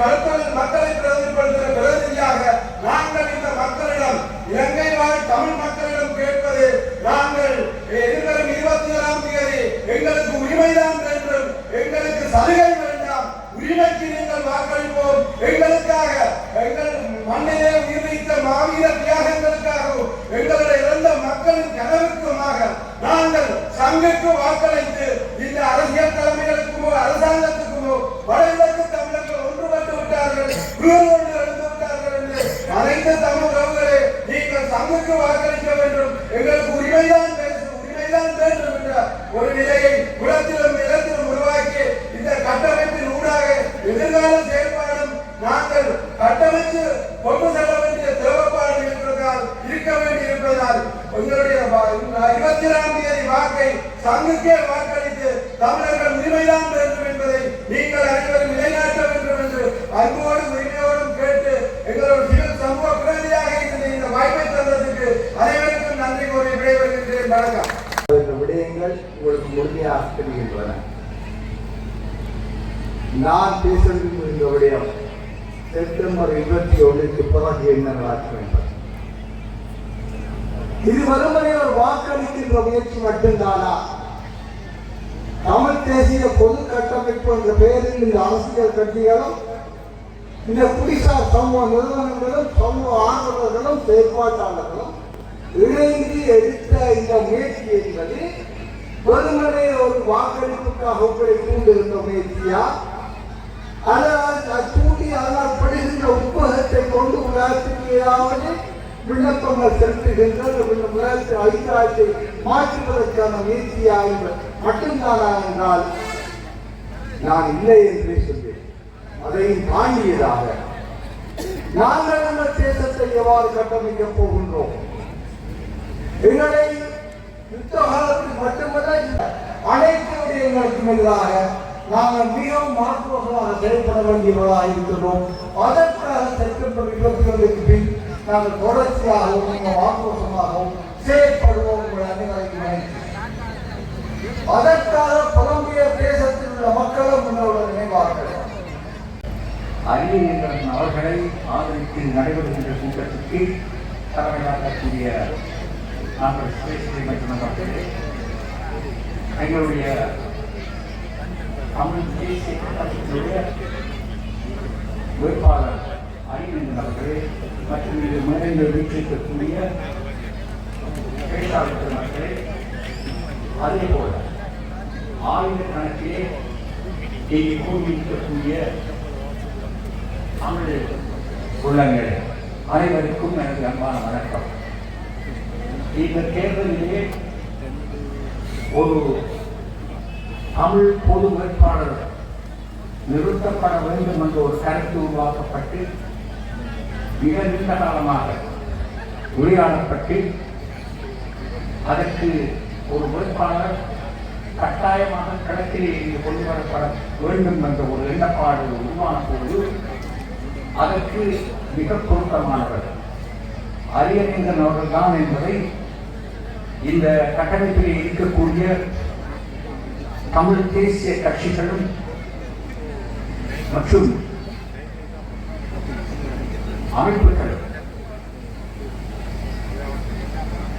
சேர்ந்து எடுத்து ஒரு முடிவு அவரை மிகவும் வினயமாக பல அழுத்தங்கள் கொடுத்து அவரை கேட்பதற்கு ஒத்துக்கொள்ள வைக்கப்பட்டது. இந்த நல்ல நாளிலே இந்த யாழ்ப்பாணத்தில் கைதிரியன் பூங்காவுக்கு முன்பு இடம்பெறுகின்ற இந்த பிரமாண்டமான கூட்டத்திற்கு தலைமை தாங்கிக் கொண்டிருக்கின்ற மதிப்புக்குரிய முன்னாள் பாராளுமன்ற உறுப்பினர் பிரேமச்சந்திரன் அவர்களே, தற்போதைய பாராளுமன்ற உறுப்பினர் சித்தாதலை அவர்களே, முன்னாள் பாராளுமன்ற உறுப்பினரும் சட்டத்தரணியுமாக இருக்கக்கூடிய ஸ்ரீகாந்தானன் அவர்களே, இருக்கின்ற மலகுரு அவர்களே, இவர் இலங்கை தமிழ் கட்சியின் மகளிர் அணி முன்னாள் செயலாளர் அவர்களே, இருக்கின்ற எமது போராளிகள் அமைப்பின் தலைவர் அவர்களே, எமது பொது கட்டமைப்பின் செயற்பாட்டாளர்களே, இன்னும் பேச இருப்பவர்கள் தெளிவாக இந்த ஒரு தமிழ் பொது வேட்பாளர் ஏன் எதற்கு என்ற விடயத்தை தெளிவாக கூறிவிட்டார்கள். நான் அதை கூற வேண்டிய அவசியம் இல்லை. நான் கூறுகின்ற விடயம் என்னவென்றால், எமது இந்த விடுதலை போராட்டம் ஐந்திய ரீதியாக ஆயுத ரீதியாக இடம்பெற்ற காலத்திலெல்லாம் நாங்கள் மக்களை திரட்டியாக காட்டி மக்கள் மூலமாக பல ஆணைகளை பெற்ற வரலாறுகள் இருக்கின்றது. அகில ரீதியான போராட்ட காலத்தில் தான் 1976ஆம் ஆண்டு மே மாதம் 14ஆம் தேதி எடுத்த வட்டுக்கோட்டை தீர்மானத்துக்கு 1977ஆம் ஆண்டு ஜூலை மாதம் 21ஆம் தேதி வடகிழக்கில் இருக்கக்கூடிய 23 தேர்தல் தொகுதிகளிலே தொகுதி ரீதியான பாராளுமன்ற உறுப்பினர்களை நிறுத்தி 18 பாராளுமன்ற உறுப்பினர்கள் மூலமாக அதற்கான ஒரு அங்கீகாரம் கிடைத்தது. அந்த ஆணை இன்னும் 47 வருடங்களாக இருந்து கொண்டிருக்கின்றது. அதில் எங்களுக்கு மாற்று கருத்து இல்லை. அது அகில ரீதியான போராட்ட வரலாறு. தந்தை செல்வாவின் காலத்தில் தந்தை செல்வா அவர்கள் அகில ரீதியான போராட்டத்தில் முற்றுப்புள்ளி வைத்த காலமும் வந்தான். அவர் வட்டுக்கோட்டை தீர்மானம் அளித்ததற்கு பிறகுதான் நமது இளைஞர்கள் 36 விடுதலை இயக்கங்கள் நம் மண்ணுக்காக போராடியது. மண்ணுக்காக போராடி இறுதியாக 1987ஆம் ஆண்டு ஜூலை மாதம் 21ஆம் தேதி இடம்பெற்ற இலங்கை இந்திய ஒப்பந்தத்துக்கு பிற்பட்ட காலத்திலிருந்து 2009 மே 18 வரை தமிழீழ விடுதலை புலிகள் இயக்கத்தில் தியாக வரலாற்று போராட்டம் இடம்பெற்றது. இந்த ஆயுத போராட்ட காலத்தில் தான் 22 பாராளுமன்ற உறுப்பினர்கள் தெரிவு செய்யப்பட்டு அதிலேயும் மக்கள் சக்தியாக ஒரு சக்தியாக நாங்கள் இருக்கின்றோம் என்பதை காட்டியிருந்தோம். அது ஒரு வரலாறு. இந்த 2 போராட்டங்களும் மௌனித்ததற்கு பிற்பாடு இப்பொழுது நாங்கள் ராஜதந்திர ரீதியாக எமது செயற்பாட்டு அரசியல் சென்று கொண்டிருக்கின்றது. இந்த முள்ளிவாய்க்கால் மௌனத்துக்கு பிறகு 15 வருடங்களாக நாங்களாக இருக்கின்றோமா, தமிழர்களாக இருக்கின்றோமா, அல்லது தமிழர்கள் தூரம் போய் விட்டார்களா, அல்லது இங்கே இருக்கின்ற ஆட்சியாளருக்கு பின்னால் வார்ப்பிடித்துக் கொண்டிருக்கின்றோமா என்ற விடயம் பல்வேறுவருக்கும் ஒரு ஆச்சரியத்தை ஊட்டிக் கொண்டிருக்கின்றது. இந்த நிலையில் தான் இந்த 9வது ஜனாதிபதி தேர்தலிலே சர்வதேசத்துக்கு காட்ட வேண்டிய தேவைக்காக இந்த பொது கட்டமைப்பு என்று கூறுகின்ற இந்த 83 பொது அமைப்புகளும் 7 தமிழ் அரசியல் கட்சிகளும் இணைந்து ஒரு இந்த முடிவை எடுத்திருக்கிறார்கள். இந்த முடிவுக்கு பின்னால் இருக்கின்ற விடயம் என்பது ராஜதந்திர ரீதியான அடுத்த கட்ட நகர்வை நோக்கி செல்கின்ற ஒரு விடயமாக இருக்கின்றது. அதற்காகத்தான் இந்த தேர்தலை நாங்கள் ஜனாதிபதி தேர்தலிலே போட்டியிட்டு நாளந்து சென்று அந்த இலங்கையில் இருக்கின்ற இலங்கை ஜனநாயக தோல்வியிட்ட குடியரசு ஜனாதிபதியாக நான் வருவதற்காக இதிலே போட்டியிடவில்லை. மாறாக ஈழ தமிழினத்தின் இன்னல்கள் இன்னும் இருந்து கொண்டிருக்கிறது. சர்வதேசம் எங்களை புறக்கணித்து விட்டது. இந்திய அரசாங்கம் எங்களை புறக்கணித்து விட்டது. இங்கே ஆட்சியிலே இருக்கக்கூடிய 8 ஜனாதிபதிகளும் எங்களை ஏமாற்றி விட்டார்கள். இன்னும் ஏமாறுவதற்கு நாங்கள் தயாரில்லை என்பதை காட்டுவதற்காகத்தான் இந்த தேர்தலை ஒரு களமாக இவர்கள் பாவித்திருக்கிறார்கள். அதற்கு ஒரு அடையாளமாக என்னை நிறுத்தி இருக்கிறார்கள். நீங்கள் அளிக்கின்ற வாக்கு என்பது எனக்கு அளிக்கின்ற வாக்கு அல்ல. நான் பலமுறை கூறியிருக்கின்றேன். இந்த பிரதான வேட்பாளர்களாக இருக்கக்கூடிய ரணில் விக்ரமசிங்கவாக இருக்கலாம், கை திரமராஜாவாக இருக்கலாம், அனுரகுமார திசாநாயக்காவாக இருக்கலாம், மஹிந்த ராஜபக்சவின் புத்திரனாக இருக்கக்கூடிய நாமல் ராஜபக்சவாக இருக்கலாம். அவர்கள் கேட்பதெல்லாம் தனக்கு வாக்களியுங்கள், அதை செய்வேன், இதை செய்வேன், ரோட்டை போடுவேன், வீதியை காட்டுவேன், மோடியை தருவேன், மோடி துண்டை தருவேன் என்று அவர்கள் தன்னை படித்திருக்கிறார்கள். நான் கேட்பது அப்படி இல்லை, அப்படி அல்ல. நீங்கள் எங்களுக்கு அளிக்கின்ற வாக்கு என்பது நீங்களாகவும் நாங்களாகவும் இருக்கின்றோம் என்ற விடயத்தை மீண்டும் உலகத்துக்கு பறைசாற்றுவதற்காக ஒரு களமாக இந்த தேர்தலை நாங்கள் பாவிக்க வேண்டும். நாங்கள் பல்வேறுபட்ட போராட்டங்களை, பல்வேறுபட்ட ஐந்து ரீதியான போராட்டங்களை செய்த ஒரு இடமாக இருக்கின்றோம். இலங்கை கம்யூனிஸ்ட் கட்சியின் தலைவராக இருந்த தந்தை செல்வா காலத்தில் கூட ஒரு புதுவிதமான போராட்டமாக தபால் முத்திரை போராட்டத்தை நடத்தியவர்கள் நாங்கள். அவ்வாறு வித்தியாசமான காலகட்டங்களில் வித்தியாசமான போராட்டங்களை செய்து அரசியலில் ஒரு சக்தியாக நாங்கள் பரிணமித்திருக்கிறோம். தந்தை செல்வா அவர்கள் இலங்கை கம்யூனிஸ்ட் கட்சியை ஆரம்பிக்காமல் இருந்திருந்தால் இன்று கிழக்கு மாகாணம் பறிபோயிருக்கும். தந்தை செல்வா அவர்கள் தீர்க்க தரிசனத்தினால்தான் பட்டத்திலே இருந்த இராஜதுரை அவர்களையும் பட்டியலில் இருந்த ராசமாணிக்கம் அவர்களையும் இணைத்து எடுத்ததன் காரணமாகத்தான் இன்று இணைந்த வடகிழக்கு என்று நாங்கள் பெருமைப்படுகின்றோம். தந்தை செல்வாவின் காலத்துக்கு பின்பு தலைவர் பிரபாகரன் அவர்கள் போராடிய காலத்தில் கூட வடக்கை பிரித்து பிரபதாச ஆட்சி காலத்திலே தனியாக முதலமைச்சர் பதவியை தருகின்றோம் என்று கேட்ட ஒரு தலைவர் பிரபாகரன் அவர்கள் விடயம் என்னவென்றால் கிழக்கை விட்டு எந்த ஒரு தீர்வையும் நான் எடுக்க முடியாது என்று அவர் அதில் விட்டுக் கொடுத்தார். ஆகவே இந்த வடக்கு தலைமையாக இருந்து உருவாக்கியவர்கள் கிழக்கை பிரித்து அவர்கள் எந்த ஒரு தீர்வையும் பெறவில்லை என்பதை நாங்கள் புரிந்து கொள்ள வேண்டும். இந்த வடக்கிலே இருந்து உருவாக்கிய அத்தனை தலைமைகளும் கிழக்கை இணைந்த வடகிழக்கு மூலம் ஒரு தமிழ் தேசிய அரசியலை கொண்டு செல்ல வேண்டும் என்று அவர்கள் முயற்சி பெற்றார்கள். அதனால் தான் கிழக்கு மாகாணமும் இந்த ஒரு சோரம் போகாத ஒரு நிலையிலே உறுதியாக இருந்து கொண்டிருக்கின்றது. இந்த நிலையில் தான் இந்த தேர்தலை நாங்கள் பார்க்க வேண்டியிருக்கிறது. என்னவென்றால், நான் கிழக்கிலே இருந்து வந்தாலும் ஏற்கனவே இந்த தமிழ் தேசிய பொது கட்டமைப்பு மட்டக்களப்பிலே கூட்டம் நடத்திய போது நானும் அந்த கூட்டத்திலே சென்றிருந்தேன். அப்பொழுது கலைஞர் சார் அவர்கள், இங்கே இருக்கின்ற நிலாந்தன் அவர்கள் அதை பேசுகின்ற போது கூறியிருந்தார்கள், இந்த பொது வேட்பாளராக கிழக்கிலே இருந்து ஒருவரை நிறுத்தப்பட வேண்டும் என்று. நான் அவர்கள் இறங்கி வருகின்ற போது மேடையிலே போய் கூறியிருந்தேன், நீங்கள் கிழக்கில் இருந்து வேட்பாளருக்கு இந்த விடயத்தை விட்டு விடுங்கள். இது ஒரு பொதுவான விடயம். வடகிழக்கில் யாராவது வந்தாலும் ஒரு பொது வேட்பாளர் இருந்துங்கள் என்று கூறிய போது அவர்கள் கூறிய காரணம் என்னவென்றால், இல்லை, நிச்சயமாக கிழக்கை ஒரு பிரதேசவாதமாக புறக்கணிக்கின்ற ஒரு நிலைமை இருக்கின்றது. ஆகவே கிழக்கில் இருந்துதான் வேட்பாளர் நிறுத்த வேண்டும். ஒரு பெண் வேட்பாளராக இருந்தால் அது திறமையாக இருக்கும் என்று கூறியிருந்தார்கள். நாங்கள் பலரை தேடியிருந்தோம். மட்டக்களப்பு கோட்டைக்கல்லாவில் இருக்கக்கூடிய ஒரு நீதிபதியாக இருந்த ஒரு பெண்மணியை நாங்கள் அதை இடம் கண்டிருந்தோம். ஆனால் அவர் அதை மறந்து விட்டார். அவ்வாறு 45 பேர்களை அவர்கள் இனம் கண்டு இறுதியாக இந்த தேர்தலிலே என்னை அவர்கள் தேர்ந்தெடுத்திருக்கிறார்கள். உண்மையிலே அந்த தேர்ந்தெடுத்ததை பற்றி நான் பெருமைப்படுகின்றேன். ஏனென்றால் ஒரு தமிழ் தேசியத்திற்குள் நான் வாழ்ந்து தமிழ் தேசியத்திலே உறுதியாக இருக்கின்ற காரணத்தினால் என்னை அவர்கள் தேர்ந்தெடுத்திருக்கிறார்கள். அந்த நோக்கத்துக்காக நான் இரவு பகலாக உழைத்துக் கொண்டிருக்கின்றேன். இந்த பொது வேட்பாளர் விடயம் பிரச்சாரத்துக்கு வந்ததற்கு பிறகு நான் இந்த யாழ்ப்பாணத்தில் இருக்கின்ற பொறியாளிகளை தொடங்கி ஒத்திரிகை அந்த பிரச்சாரத்தை முடித்திருந்தேன். 8 மாவட்டங்களில் நான் சேர்ந்திருக்கிறேன். 8 மாவட்ட மக்களும் மிகவும் எழுச்சியாகவும் உணர்வுபூர்வமாகவும் எதிர்வருகின்ற 21ஆம் தேதி சங்கு சின்னத்துக்கு வாக்களிக்க வேண்டும் என்று அவர்கள் உறுதி எடுத்துவிட்டார்கள். ஆகவே நிச்சயமாக சங்கு சின்னம் வெற்றி அடையும், அதிகப்படியான வாக்குகளை பெறுவோம் என்ற நம்பிக்கை எங்களுக்கு இருக்கின்றது. அந்த நம்பிக்கையின் அடிப்படையில் தான் ஸ்ரீலங்கா புலனாய்வும் இந்தியாவின் புலனாய்வும் அவர்கள் ஆய்வுரை இருந்து அவர்கள் ஏறக்குறைய வடகிழக்கிலே இருக்கக்கூடிய தமிழ் பொது வேட்பாளர் 5 லட்சத்துக்கு மேற்பட்ட வாக்குகளை பெறுவார் என்று அவர்களின் புலனாய்வு அவர்கள் கூறியிருப்பதாக ஒரு செய்தி வந்திருக்கின்றது. அந்த செய்திக்கு பின்னர் தான் அந்த பிரதான வேட்பாளராக இருக்கக்கூடிய ரணில் விக்ரமசிங்கே அவர்கள், கை திருமதாஸ் அவர்கள், அருணகுமார திசாநாயக் அவர்கள் இங்கே இருக்கிறவர்களை முகாமிட்டு இங்கே இருக்கிற முகவர்களுக்கு 20 கோடி ரூபாய் கொடுத்து சில கட்சிகள் தலைவர்களை அவர்கள் வழிபடுத்தியிருக்கிறார்கள். கை திருமதாசாவையும் இலங்கை கம்யூனிஸ்ட் கட்சியின் சின்னத்தையும் போட்டு ரொக்கம் கேட்டவர்கள் போஸ்டர் ஒட்டுகிறார்கள். நான் கேட்கின்றேன், எதிர்வருகின்ற இந்த ஜனாதிபதி தேர்தல் 22ஆம் தேதியுடன் முற்று பெற்றுவிடும். அடுத்ததாக பாராளுமன்றம் கலைக்கப்படும். பாராளுமன்றம் கலைக்கப்பட்டதற்கு பிறகு கை திருமதாசாவின் கட்சியை அவர்கள் கேட்கப் போகிறார்களா அல்லது அவர்கள் தனியாக தமிழ் தேசிய கட்சியில் கேட்கப் போகிறார்களா என்பதை அவர்களுக்கு தெரியாது.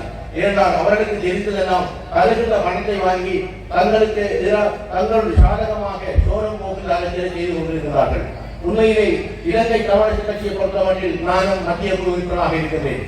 இந்த கை திருமதாசாவை இலங்கை கம்யூனிஸ்ட் கட்சி ஆதரிப்பதாக தமிழ் தேசிய கூட்டமைப்பு இலங்கை கம்யூனிஸ்ட் கட்சியின் மத்திய குழு முடிவெடுக்கவில்லை. மத்திய குழுவில் இருந்த ஒரு குழுவினர் அந்த முடிவெடுத்தார்கள். இது மிகவும் மோசமான ஒரு முட்டாள்தனமான முடிவு என்பதை 22ஆம் தேதி அவர்கள் வாரம் பயிர்ந்தார்கள். ஏனென்றால் தமிழ் மக்கள் எல்லோரும் எப்போதுமே தமிழ் தேசிய அரசியலிலும் போராட்ட வழிகளையும் போராட்ட வேதனைகளையும் வளர்ந்தவர்கள், தமிழ் தேசியத்தை உருவாக்கியவர்கள். அவர்கள் கொழும்பில் இருந்தோ கண்டியில் இருந்தோ இங்கு குடியேறவில்லை என்பதை நிச்சயமாக இந்த தேர்தல் முடிவு காட்டிருக்கின்றதை நாங்கள் பார்க்க வேண்டியிருக்கின்றது. எனவே நீங்கள் ஒன்றை நீங்கள் புரிந்து கொள்ள வேண்டும். எனக்கு முன்பு பேசியவர்கள் கூறியது போன்று வேறு வேட்பாளர்களுடன் என்னை கொழுவி தேர்தலிலே அவர்கள் வாக்கு கேட்பதாக நாங்கள் அறிகின்றோம். நிச்சயமாக தமிழ் பொது வேட்பாளராகி இருக்கின்ற சங்க சின்னத்துக்கு மாத்திரம்தான் நீங்கள் வாக்களிக்க வேண்டும். தவிர வேறு இலக்கங்கள் எங்களுக்கு தேவையில்லை. 1, 2, 3 வாய்ப்பாடுகள் எங்களுக்கு தேவையில்லை. ஏனென்றால் அவ்வாறு அவர்கள் கூறுவதற்கு இன்னொரு காரணம் இருக்கின்றது. வாக்குச்சீட்டை நிராகரிக்க வைத்தால் கூட அவர்கள் எதிர்பார்த்த முடிவை அடையலாம் என்று அவர்கள் கற்பனை கட்டிக் கொண்டிருக்கிறார்கள். நாங்கள் மக்களை குழப்பி 1ஆம் இலக்கத்தை சங்க சின்னத்துக்கும் அல்லது வேறு இனத்துக்கும் போடுவோம் என்று நாங்கள் கூறுவோமாக இருந்தால் நிச்சயமாக இவர் மக்கள் எந்த ஒரு தேர்தலிலும் இலக்கம் போட்டு பழகியவர்கள் அல்ல. வெற்றி ஜனாதிபதி தேர்தலிலும் ஒரு புள்ளடி ஒருவருக்கு போட்டு பழகிய நாங்கள் இந்த தேர்தலில் எவரையும் நாங்கள் குழப்ப வேண்டிய அவசியமில்லை. இப்பொழுது பலர் குழப்பிக் கொண்டிருக்கிறார்கள். ஆனால் அன்பார்ந்த மக்களாகிய நீங்கள் அவரை புரிந்து கொள்ள வேண்டும். இந்த இந்த குழப்பத்துக்கு எல்லாம் இருந்து நாங்கள் விடுபட வேண்டுமாக இருந்தால் நிச்சயமாக நீங்கள் சந்தை சின்னத்துக்கு மாத்திரம் முன்னணியிடுவதன் மூலம்தான் நாங்கள் வெற்றி அடைய முடியும். ஏனென்றால் தமிழ் மக்கள் நாங்கள் பலரை இழந்திருக்கிறோம். இப்பொழுது இங்கே பேசியவர்கள் கூறியவருடைய மணிவண்ணனாக இருக்கலாம், எனக்கு முன்பு பேசியவர்கள் கூறுகின்ற 2 விடயத்தை நான் பார்த்திருந்தேன். அவர்கள் கூறியது போன்றும் இந்த காலகட்டம் என்பது இந்த தேர்தல் காலகட்டத்தில் 2 முக்கியமான விடயங்கள் இருக்கின்றது. ஒன்று, சர்வதேச ரீதியாக மனித உரிமை கூட்டத்தொடர் நாளைக்கு 58வது கூட்டத்தொடர் இப்பொழுது இடம்பெற்றுக் கொண்டிருக்கின்றது. எதிர்வருகின்ற 7ஆம் தேதி அதற்கான ஒரு அறிக்கை வர இருக்கின்றது என்பது ஒரு விடயம் இப்பொழுது ஆரம்பித்து விட்டது. 2வது விடயம் என்பது இந்த தியாகி திரிகன் அவர்களின் இந்த 37வது ஆண்டு என்பது. இந்த 2 விடயங்களை நாங்கள் ஒப்பீட்டளவில் பார்க்கின்ற போது இந்த ஜனாதிபதி தேர்தலிலும் தமிழ் மக்களுக்கான உரிமைக்கான ஒரு தேவையும் இருக்கின்றது. நாங்கள் இந்த வாக்களிக்கின்ற முடிவு என்பது சர்வதேசத்திலே இருக்கக்கூடிய இந்த 58வது மனித உரிமையில் இருக்கக்கூடிய சர்வதேசத்திற்கும் ஒரு செய்தியை பெற்றோம் என்பதை நாங்கள் புரிந்து கொள்ள வேண்டும். அதே நேரத்தில் தியாகி திரிகன் அவர்கள் 37வது ஆண்டு நினைவிலே நாங்கள் இருந்து கடம் பதித்துக் கொண்டு இருக்கின்ற இந்த 6வது நாளில் நாங்கள் வாக்களிக்க போகிறோம். அவர் என்ன நோக்கத்திற்காக அந்த தியாகத்தை செய்தாரோ அந்த தியாகத்தை நாங்கள் வெற்றி அடைய வேண்டுமாக இருந்தால் நாங்களாக இருக்கின்றோம் என்ற விடயத்தையும் நாங்கள் காட்ட வேண்டிய ஒரு தேவை எங்களுக்கு இருக்கின்றது. ஆகவே அன்பார்ந்த உறவுகளை நான் கூடுதலாக நேரம் எடுக்கவில்லை. இன்னும் என்னை விட பெரிய அறிஞர்கள் பேச இருக்கின்றார்கள். எந்த காரணம் கொண்டும் இது அணியநேத்திரன் என்ற விடயத்துக்கான வாக்குகள் அல்ல. இது அனைத்து தமிழ் சமூகத்துக்காக, ஈழத்தமிழ் மக்களுக்காக நீங்கள் இருக்கின்ற குற்றடி என்பது உங்களுக்கான குற்றடி, உங்கள் கனவுக்கான குற்றடி, இந்த மண்ணிலே வாழ்ந்த மாவீரர்களுக்கான குற்றடி என்பதை நீங்கள் புரிந்து கொண்டு செயல்பட வேண்டும். அவ்வாறு செயல்படுகின்ற போதுதான் இந்த 15 வருட இடைவெளியில் இந்த 15 வருடங்கள் 3 ஜனாதிபதிகள் எங்களை ஏமாற்றியது பிரதிபலனாக நாங்கள் அவர்கள் ஏமாற்றினாலும் பரவாயில்லை, நாங்கள் உறுதியோடு தான் இருக்கின்றேன், உரிமைக்காக இன்னும் ஒரு தேவையை நாங்கள் கேட்டிருக்கிறோம் என்ற விடயத்தை இந்த தேர்தல் மூலம் நாங்கள் பாதுகாக்கிறோமாக இருந்தால் அடுத்த கட்டம் நாங்கள் அடுத்த கட்ட அரசியலையும் அடுத்த கட்ட உரிமையும் நாங்கள் கொண்டு செல்ல முடியும். இணைந்திருக்கின்ற எங்கள் தமிழ் அரசியல் கட்சிகளை ஒரு முறையின் கீழ் கொண்டு வரக்கூடிய ஒரு வாய்ப்பு இருக்கும்.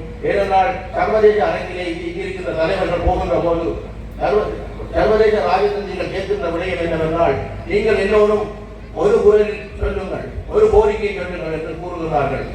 ஒருவர்கள் 13வது அரசியல் அமைப்பை நாங்கள் தேர்ந்தெடுக்கிறோம், இன்னும் சிலர் ஒரு நாளில் 2 தேசம் என்று கூறுகின்றோம், இன்னொருவர் சமஷ்டி அரசியல் என்று கூறுகின்றோம். ஆகவே அவர்களே இதெல்லாம் பந்தை தருகிறார்கள். நீங்கள் முதல் ஒற்றுமையாக ஒரு தீர்வை சொல்லுங்கள் என்று. ஆகவே அந்த ஒற்றுமையான ஒரு தீர்வை எடுப்பதற்கும் இந்த விடயம், இந்த களம், இந்த தேர்தல் ஒரு முன்மாதிரியாக இருக்கும். இது தேர்தல் அல்ல, ஒரு போராட்டம். அந்த போராட்டம் செய்கிற ஒரு பரீட்சை என்பது, அந்த பரீட்சை என்பது இலங்கை அரசாங்கத்தின் இந்த தேர்தல் சட்டத்திற்காக அவர்கள் தருகின்ற வினாக்கம் பத்திரிகையில் அவர்கள் தருகின்ற செய்தியால் நீங்கள் கொடுக்கின்ற ஒரு புள்ளடி என்பது அது மிகப்பெரிய மாற்றத்தை கொண்டு வரும். அந்த பரீட்சையை நிச்சயமாக நாங்கள் 21ஆம் தேதி சித்தி அடைய வேண்டும் என்று கேட்டு விடைபெறுகின்றேன். நன்றி, வணக்கம். அடுத்து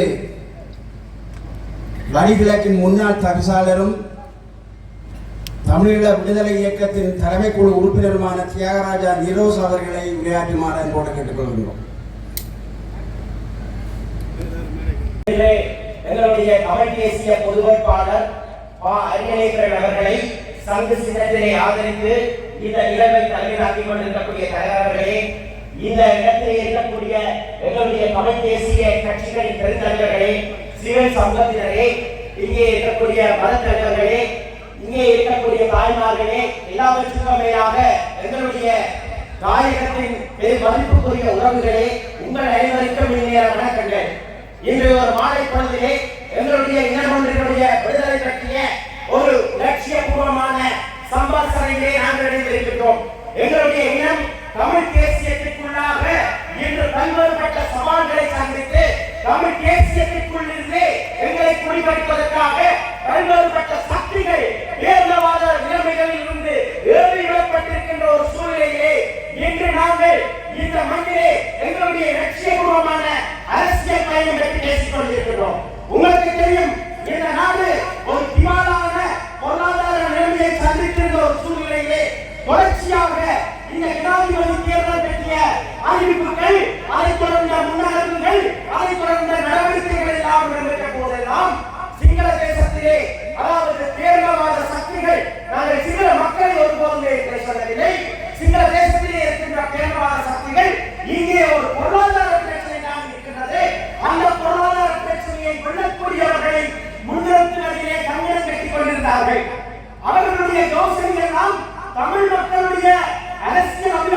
விடுதலைக்கான போராட்டத்தையும் அவர்களுடைய விடுதலையையும் பற்றி கிஞ்சித்தும் கவனத்தில் கொள்ளாது தங்களுடைய பொருளாதார ரீதியான முன்னேற்றத்திற்கு எந்த வகையில் தமிழ் மக்களுடைய வாக்குகளை பயன்படுத்தி வரலாம் என்பதே இருந்தது. அண்மையிலே சொன்னார்கள், இந்த பொது வேட்பாளர் என்ற சிந்தனை பெரியளவிலே வெற்றி பெறாது, இது முன்கொண்டு செல்ல முடியாது. தலைமையை வகித்துக் கொண்டிருக்கின்ற முன்னாள் பாராளுமன்ற உறுப்பினர், ஈழ மக்கள் புரட்சிகர விடுதலை முன்னணி தலைவர், தமிழ் தேசிய பொது கட்டமைப்பின் முன்னோடிகளில் ஒருவர், அன்புக்குரிய தம்பி சுரேஷ் பிரேமச்சந்திரன் அவர்களே, இக்கூட்டத்தின் ஒருங்கிணைப்பாளராக திறம்பட செயலாற்றிக் கொண்டிருக்கின்ற அன்புக்குரிய சகோதரர் அரிந்தவராஜ் அவர்களே, எனக்கு முன்னாலே உரையாற்றிய எனது மதிப்புக்கும் அன்பிற்கும் நன்றிக்குரிய அண்ணன் முன்னாள் பாராளுமன்ற உறுப்பினர், தமிழீழ மக்கள் விடுதலை கழகத்தின் தலைவர் சித்தார்த்தன் அவர்களே, தமிழ் தேசிய பசுமை இயக்கத்தின் தலைவரும் வடமாகாண சபையின் அமைச்சரவை உறுப்பினராக கடமையாற்றியவருமான தம்பி ஐங்கரநேசன் அவர்களே, ஜனநாயக போராளிகள் கட்சியின் தலைவர் தம்பி வேந்தர் அவர்களே, இங்கே எனக்கு முன்னாலே சிறிது நேரம் உரையாற்றினாலும் ஆழமான கருத்துக்களை வழக்கம் போலவே தனது அமைதியான பாணியிலே சொல்லிவிட்டு கொண்டிருக்கிற அந்த நாள் யாழ்ப்பாண பல்கலைக்கழகத்தின் மாணவர் அமைப்பின் தலைவரும் நீண்ட கால அரசாங்க நிர்வாக அதிகாரியும் இப்பொழுது தமிழ் தேசிய பொது கட்டமைப்பின் முன்னணி பிரமுகர்களில் ஒருவராக இருப்பவருமான நண்பர் சேந்திரன் அவர்களே, தனது உடல்நிலையையும் பொருட்படுத்தாமல் எங்களுடைய அழைப்பை ஏற்று திருகோணமலையில் இருந்து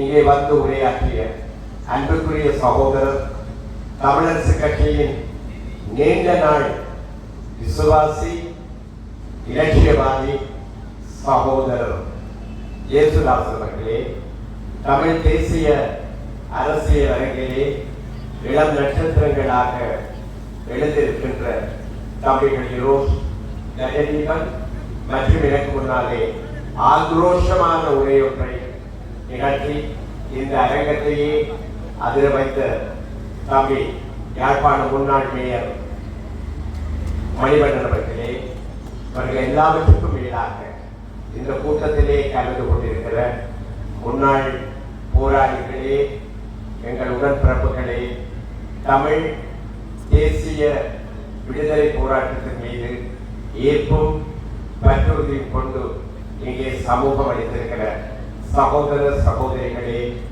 பிள்ளைகளே, பெரியோர்களே மற்றும் மின்னியல் ஊடகங்கள் ஊடாக இப்பொழுது என்னுடைய உரையை கேட்டுக்கொண்டிருக்கிற தமிழ் உடன்பிறப்புகளே, உங்கள் எல்லோருக்கும் என்னுடைய தாழ்மையான வணக்கம். எடுத்துக்கொள்ளாமல் ஒரு சில கருத்துக்களை மாத்திரம் சொல்வது பொருத்தமானது என்று நான் முள்ளிவாய்க்காலோடு எல்லாம் முடிந்துவிட்டது. தமிழ் தேசிய விடுதலை போராட்டத்தின் கதையை முடிந்துவிட்டது என்று சிங்கள பேரினவாதிகள் சமீப காலம் வரையிலே சிந்தனையிலே மூழ்கி இருந்தது எங்களுக்கு நன்றாக. சில நாட்களுக்கு முன்பு வரையில் கூட அவர்கள் மூழ்கி இருந்தார்கள். ஆனால் இப்பொழுது எங்களுடைய தமிழ் மண்ணில் இருந்து தமிழ் தேசிய விடுதலையை முன்னிறுத்தி எதிர்வரும் ஜனாதிபதி தேர்தலில் ஒரு தமிழ் பொது வேட்பாளராக தமிழ் ஈழத்தின் கிழக்கு மண்ணில் இருந்து முன்னாள் மட்டக்களப்பு பாராளுமன்ற உறுப்பினர், தமிழ் தேசிய அபிலாஷைகளோடு தனது வாழ்வின் பெரும் பகுதியை உறுதியோடு கழித்த அல்லது தனது நடவடிக்கைகள் ஊடாக தனது வாழ்க்கையை நடந்து வந்த தம்பி அரியநேத்திரன் அவர்கள் இங்கே வேட்பாளராக நிறுத்தப்பட்டு இப்பொழுது அவருக்கான ஆதரவு அலை தமிழ் ஈழம் முழுவதிலும் மேற்கே மன்னாரில் இருந்து கிழக்கே பொத்திரி வரையிலே பறந்து பிரிந்து கிடக்கிற எங்கள் செந்தமிழ் ஈழத்தின் மூளை முழுக்களை ஓர் எழுச்சியாக மக்கள் சிந்தனையை ஆக்கிரமித்திருக்கிற நிலையிலே சிங்கள பேரினவாதம் ஒரு விடயத்தை புரிந்து கொள்ள தொடங்கியிருக்கிறார். அவர்கள் நினைப்பது போல அல்லது தாங்கள் நினைப்பது போல தமிழ் தேசியவாதத்தையும் தமிழ் தேசிய அபிலாஷைகளையும் முற்று முழுதாக உடைத்துவிட முடியாது என்பதை அவர்கள் உணரத் தொடங்கியிருக்கிறார்.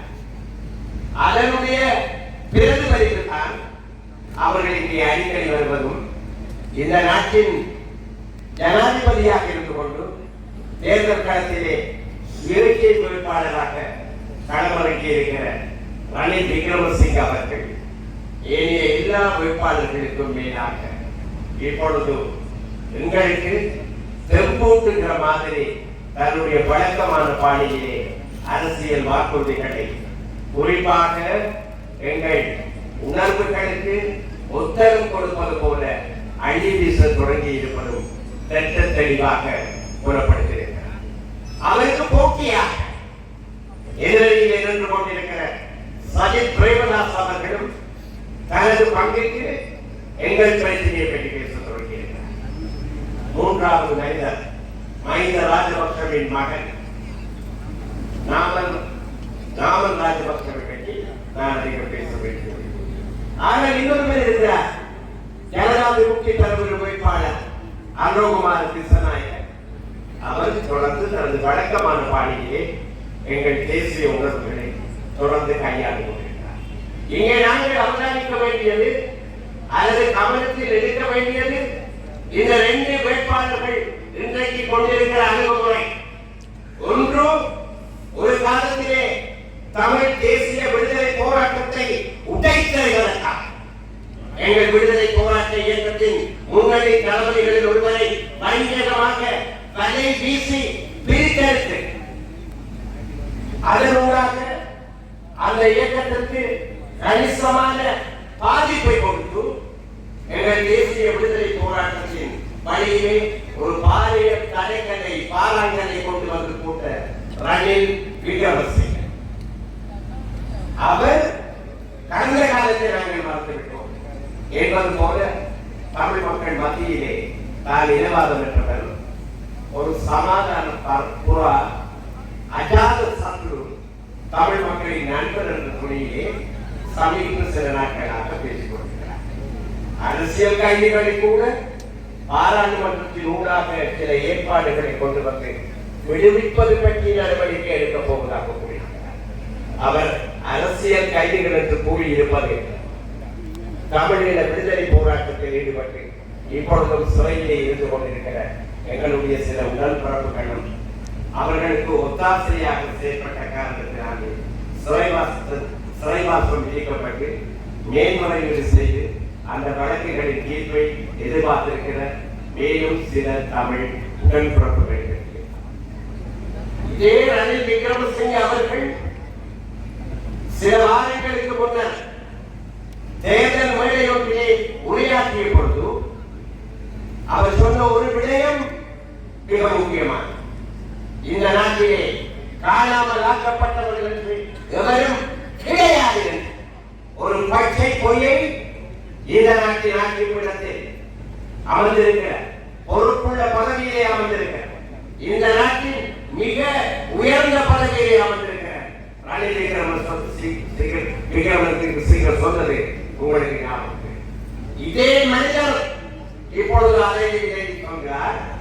அவருக்கு ஆதரவாக சமீப காலம் வரையிலே முன்னாள் ஜனாதிபதி மஹிந்த ராஜபக்சவின் ஆதரவாளர்கள் மஹிந்த ராஜபக்சவின் காலிலும் வாயிலும் தொங்கிக் கொண்டிருந்தவர் தமிழ் அரசியல்வாதி ஒன்றல்ல ரெண்டல்ல பல பேர் இன்றைக்கு அவரோடு இணைந்திருந்து இந்த நாட்டுக்கு ஒரு எதிர்காலம் வேண்டும் என்றால் கியூ வரிசை என்று கூறப்படுகிற இந்த வரிசைகள் இல்லாமல் போக வேண்டும் என்றால் மீண்டும் ஒரு பொருளாதார நெருக்கடி வரக்கூடாது என்றால் ரணில் விக்ரமசிங்கே வர வேண்டும் என்று கூறிக்கொண்டிருக்கிறார். இவர்கள் ஒரு விடயத்தை நாங்கள் மறந்து விட்டோம் இருக்கிறார். இந்த நாட்டிலே பொருளாதார நெருக்கடி ஏற்பட்டதற்கு காரணம் இந்த நாடு பேங்க்ரப்சி என்று சொல்வார்களே ஆகிறது, வங்குரோத்தாக போகிறது. இந்த நாடு திடீரென்று வங்குரோத்தாக போகவில்லை. நீண்ட பல வருடங்களாக தொடர்ந்து நிகழ்ந்த தமிழ் இனத்திற்கு எதிரான ஸ்ரீலங்கா அரசின் கொடுமையான வன்முறை அடக்குமுறையின் மொத்த முழு வடிவமாக முன்னெடுக்கப்பட்ட போரின் விளைவாகத்தான் இந்த நாடு வங்குரோத்தாக. எங்களுடைய மக்களின் பிரதிநிதியாக நீங்கள் செயற்பட்டு கொண்டிருக்கிற அந்த நாட்கள் எண்ணப்பட்டு கொண்டிருக்கின்றன. சுமந்திரனை நாங்கள் சும்மா விட போவதில்லை, சாணக்கியனை நாங்கள் சும்மா விட போவதில்லை.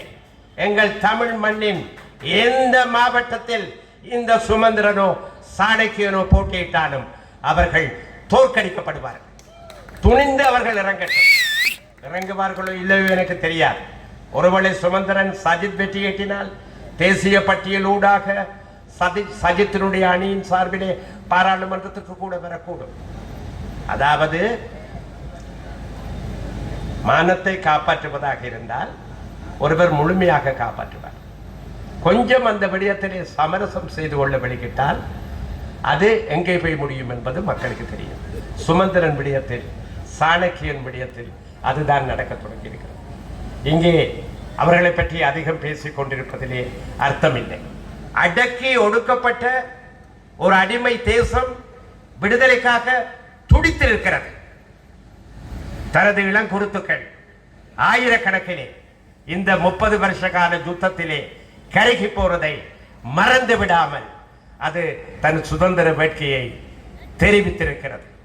தன் சொந்த மண்ணிலே தனக்கு சுதந்திர ஆட்சி அது முடியாவிட்டால் சுயாட்சி வேண்டும் என்ற அடிப்படையிலே அதனுடைய தேசிய அபிலாஷை தொடர்ந்து முன்னெடுக்கப்படுகிறது. ஒரு காலத்திலே நாங்கள் இதே இணைப்பாட்சியை, இதே சுயாட்சியை கேட்டோம். அது மறுக்கப்பட்டது. பின்னர் அது தனிநாட்டு கோரிக்கையாக பேரெழுச்சி பெற்றது. ஆயுத போராட்டமாக அது எழுச்சி பெற்றது. ஆயினும் ஸ்ரீலங்கா அரசு ஆரம்பத்திலே திக்கு முக்காடி கொண்டிருந்த ஸ்ரீலங்கா அரசு தொடர்ந்து போர் முனையிலே வெற்றிகள் பெற முடியாமல் தவித்துக் கொண்டிருந்த ஸ்ரீலங்கா அரசு காலப்போக்கிலே எங்கள் தேச விடுதலை போராட்டத்திலே ஏற்பட்ட சில எதிர்பாராத திருப்பங்களை மிக ராஜதந்திர ரீதியாக பயன்படுத்தி இந்தியாவுக்கும் எங்களுக்கும் ஏற்பட்ட அந்த இடைவெளியையும் பயன்படுத்தி மேற்கு நாடுகளின் உதவியையும் பெற்று இந்தியா மூலமே யுத்தத்தையும் நடாத்தி ஈட்டிலே முள்ளிவாய்க்காலிலே வெற்றி கண்டது. ஆனால் முள்ளிவாய்க்கால் முடிவல்ல என்று தமிழினம் உறுதி கொண்டிருக்கிறது. அடக்கப்பட்ட ஒரு தேசம் விடுதலை பெற தீர்மானித்து விட்டால் எந்த தடையும், நண்பர்களே, எந்த தடையும் என் சகோதர சகோதரிகளே நின்று பிடிக்க முடியாது. முக்கியமானது இந்த விடயத்திலே அந்த தேசத்தினுடைய உறுதி, தீர்மானம். ஆங்கிலத்திலே ஒரு வார்த்தை உண்டு, determination is half the battle. ஒரு போராட்டத்திலே போரிடுகிற தரப்பினுடைய உறுதி, மன உறுதி, தீர்மானம், அதுதான் போரின் அரை பகுதி. அந்த அரை பகுதி தொடர்ந்து மங்களிடத்தால் இருந்து கொண்டிருக்கிறது. நாங்கள் எங்கள் நீண்ட போராட்டத்திலே, எங்கள் நீண்ட வரலாற்றிலே பல தடவைகள் வீழ்ந்திருக்கிறோம். பல தடவைகள் நண்பர்களே நாங்கள் வீழ்ந்திருக்கிறோம். எல்லாரும் காலத்தில், பின்னர் வந்த 5 பாண்டியர்களின் காலத்தில், 9ஆம் நூற்றாண்டில் ஸ்ரீமாறன் ஸ்ரீவல்லவரின் காலத்தில் கூட நாங்கள் விழுந்திருக்கிறோம். ஆனால் நாங்கள் மீண்டும் எழ தவறியதில்லை. 9ஆம் நூற்றாண்டிலே விழுந்தவர்கள் 10ஆம் நூற்றாண்டிலே, 11ஆம் நூற்றாண்டிலே, 12ஆம் நூற்றாண்டிலே, 13ஆம் நூற்றாண்டிலே நாங்கள் எழுந்து நிமிர்ந்திருந்தோம். இங்கே ஒரு தமிழ் ராஜ்யம் இருந்தது, எங்கள் மண்ணிலே இருந்தது. அது வடக்கை மாத்திரமல்ல, அதன் எல்லைப்புறத்தின் காவல் அரண்களாக அமைந்திருந்த வன்னிமைகளையும் உள்ளடக்கி வடக்கே நெடுந்தீவில் இருந்து மேற்கே பொத்துவில் வரையிலே மேற்கே மன்னாரையும் உள்ளடக்கி கிழக்கே பொத்துவில் வரையிலே பறந்து விரிந்திருந்தது. சிங்கள அரசுகளிடமிருந்து திரை புறப்பட்டது. அந்த காலத்திலே வெளிநாட்டில் இருந்து இங்கு வந்த பல யாத்ரீகர்கள் தமிழ் ராஜ்யத்தினுடைய கொடி தாங்கிய கப்பல்கள் சிங்கள துறைமுகங்களிலே தரித்து நின்றதை, வரி வசூலிப்புக்காக தரித்து நின்றதை தங்கள் வரலாற்று குறிப்புகளிலே சொல்லிவிட்டு போயிருக்கிறார்கள். சிங்கள அரசு தன்னுடைய தலைநகரையே குருநாகல தம்பதனிய ஜாப்பாகுவென அடிக்கடி மாற்றி கடைசியில் சேரும் சகதியில் நிறைந்த ஜெயவர்தனபுரம் என்று இப்பொழுது அழைக்கப்படுகிற கோட்டை பிரதேசத்துக்கு கொண்டு போறது. ஏன் தெரியுமா நண்பர்களே? நீண்ட பல மைல்கள் தூரத்திற்கு சதுப்பு நிலமாக இருந்த அந்த பிரதேசத்தின் நடுவிலே கோட்டை அமைத்துக் கொண்டால் தமிழ் மன்னனுடைய படைகள் அதிலே நடந்து அணிதிரண்டு மார்ச் பண்ணுகிறார் சொல்வார்களே, இராணுவ அணிவகுப்பாக வந்து தங்களை எதிர்கொள்ள முடியாது என்பதற்காகத்தான் தலைநகரம் கோட்டைக்கு மாற்றப்பட்டது.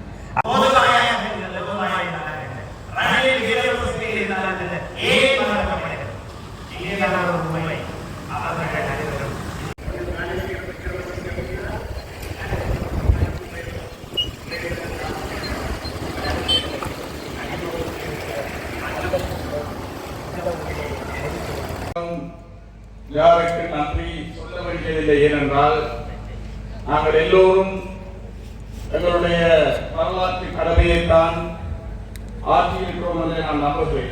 இங்கே வேட்பாளராக இருக்கக்கூடிய அண்ணன் அரியணன் உட்பட தமிழ் தேசிய கட்சியுடைய தலைவர்கள், அதேபோல் இங்கே சற்று நேரத்துக்கு முன்னதாக இந்த மைதானம் முழுமையாக நிரம்பியிருந்திருக்கக்கூடிய மக்கள் எல்லோரும் நாங்கள் ஒன்றிணைந்து எங்களுடைய வரலாற்று கடமையை சிறப்பாக ஆற்றியிருக்கிறோம். இதே கடமையை இதே உணர்வோடு வருகிற 21ஆம் திகதி தமிழ் மக்கள் எங்கெல்லாம் வாழ்கிறார்கள், தமிழ் தேசியத்தை நேசிக்கக்கூடிய தமிழ் உணர்வு மிக்கவர்கள் எங்கெல்லாம் இருக்கிறார்களோ அவர்கள் எல்லாம் ஒன்று திரண்டு இந்த கடமையை ஆற்ற வேண்டும் என்ற அந்த ஒற்றை கோரிக்கையோடு என்னுடைய நன்றி உரையை நிறைவேற்றிக் கொண்டு வருகிறேன். நன்றி.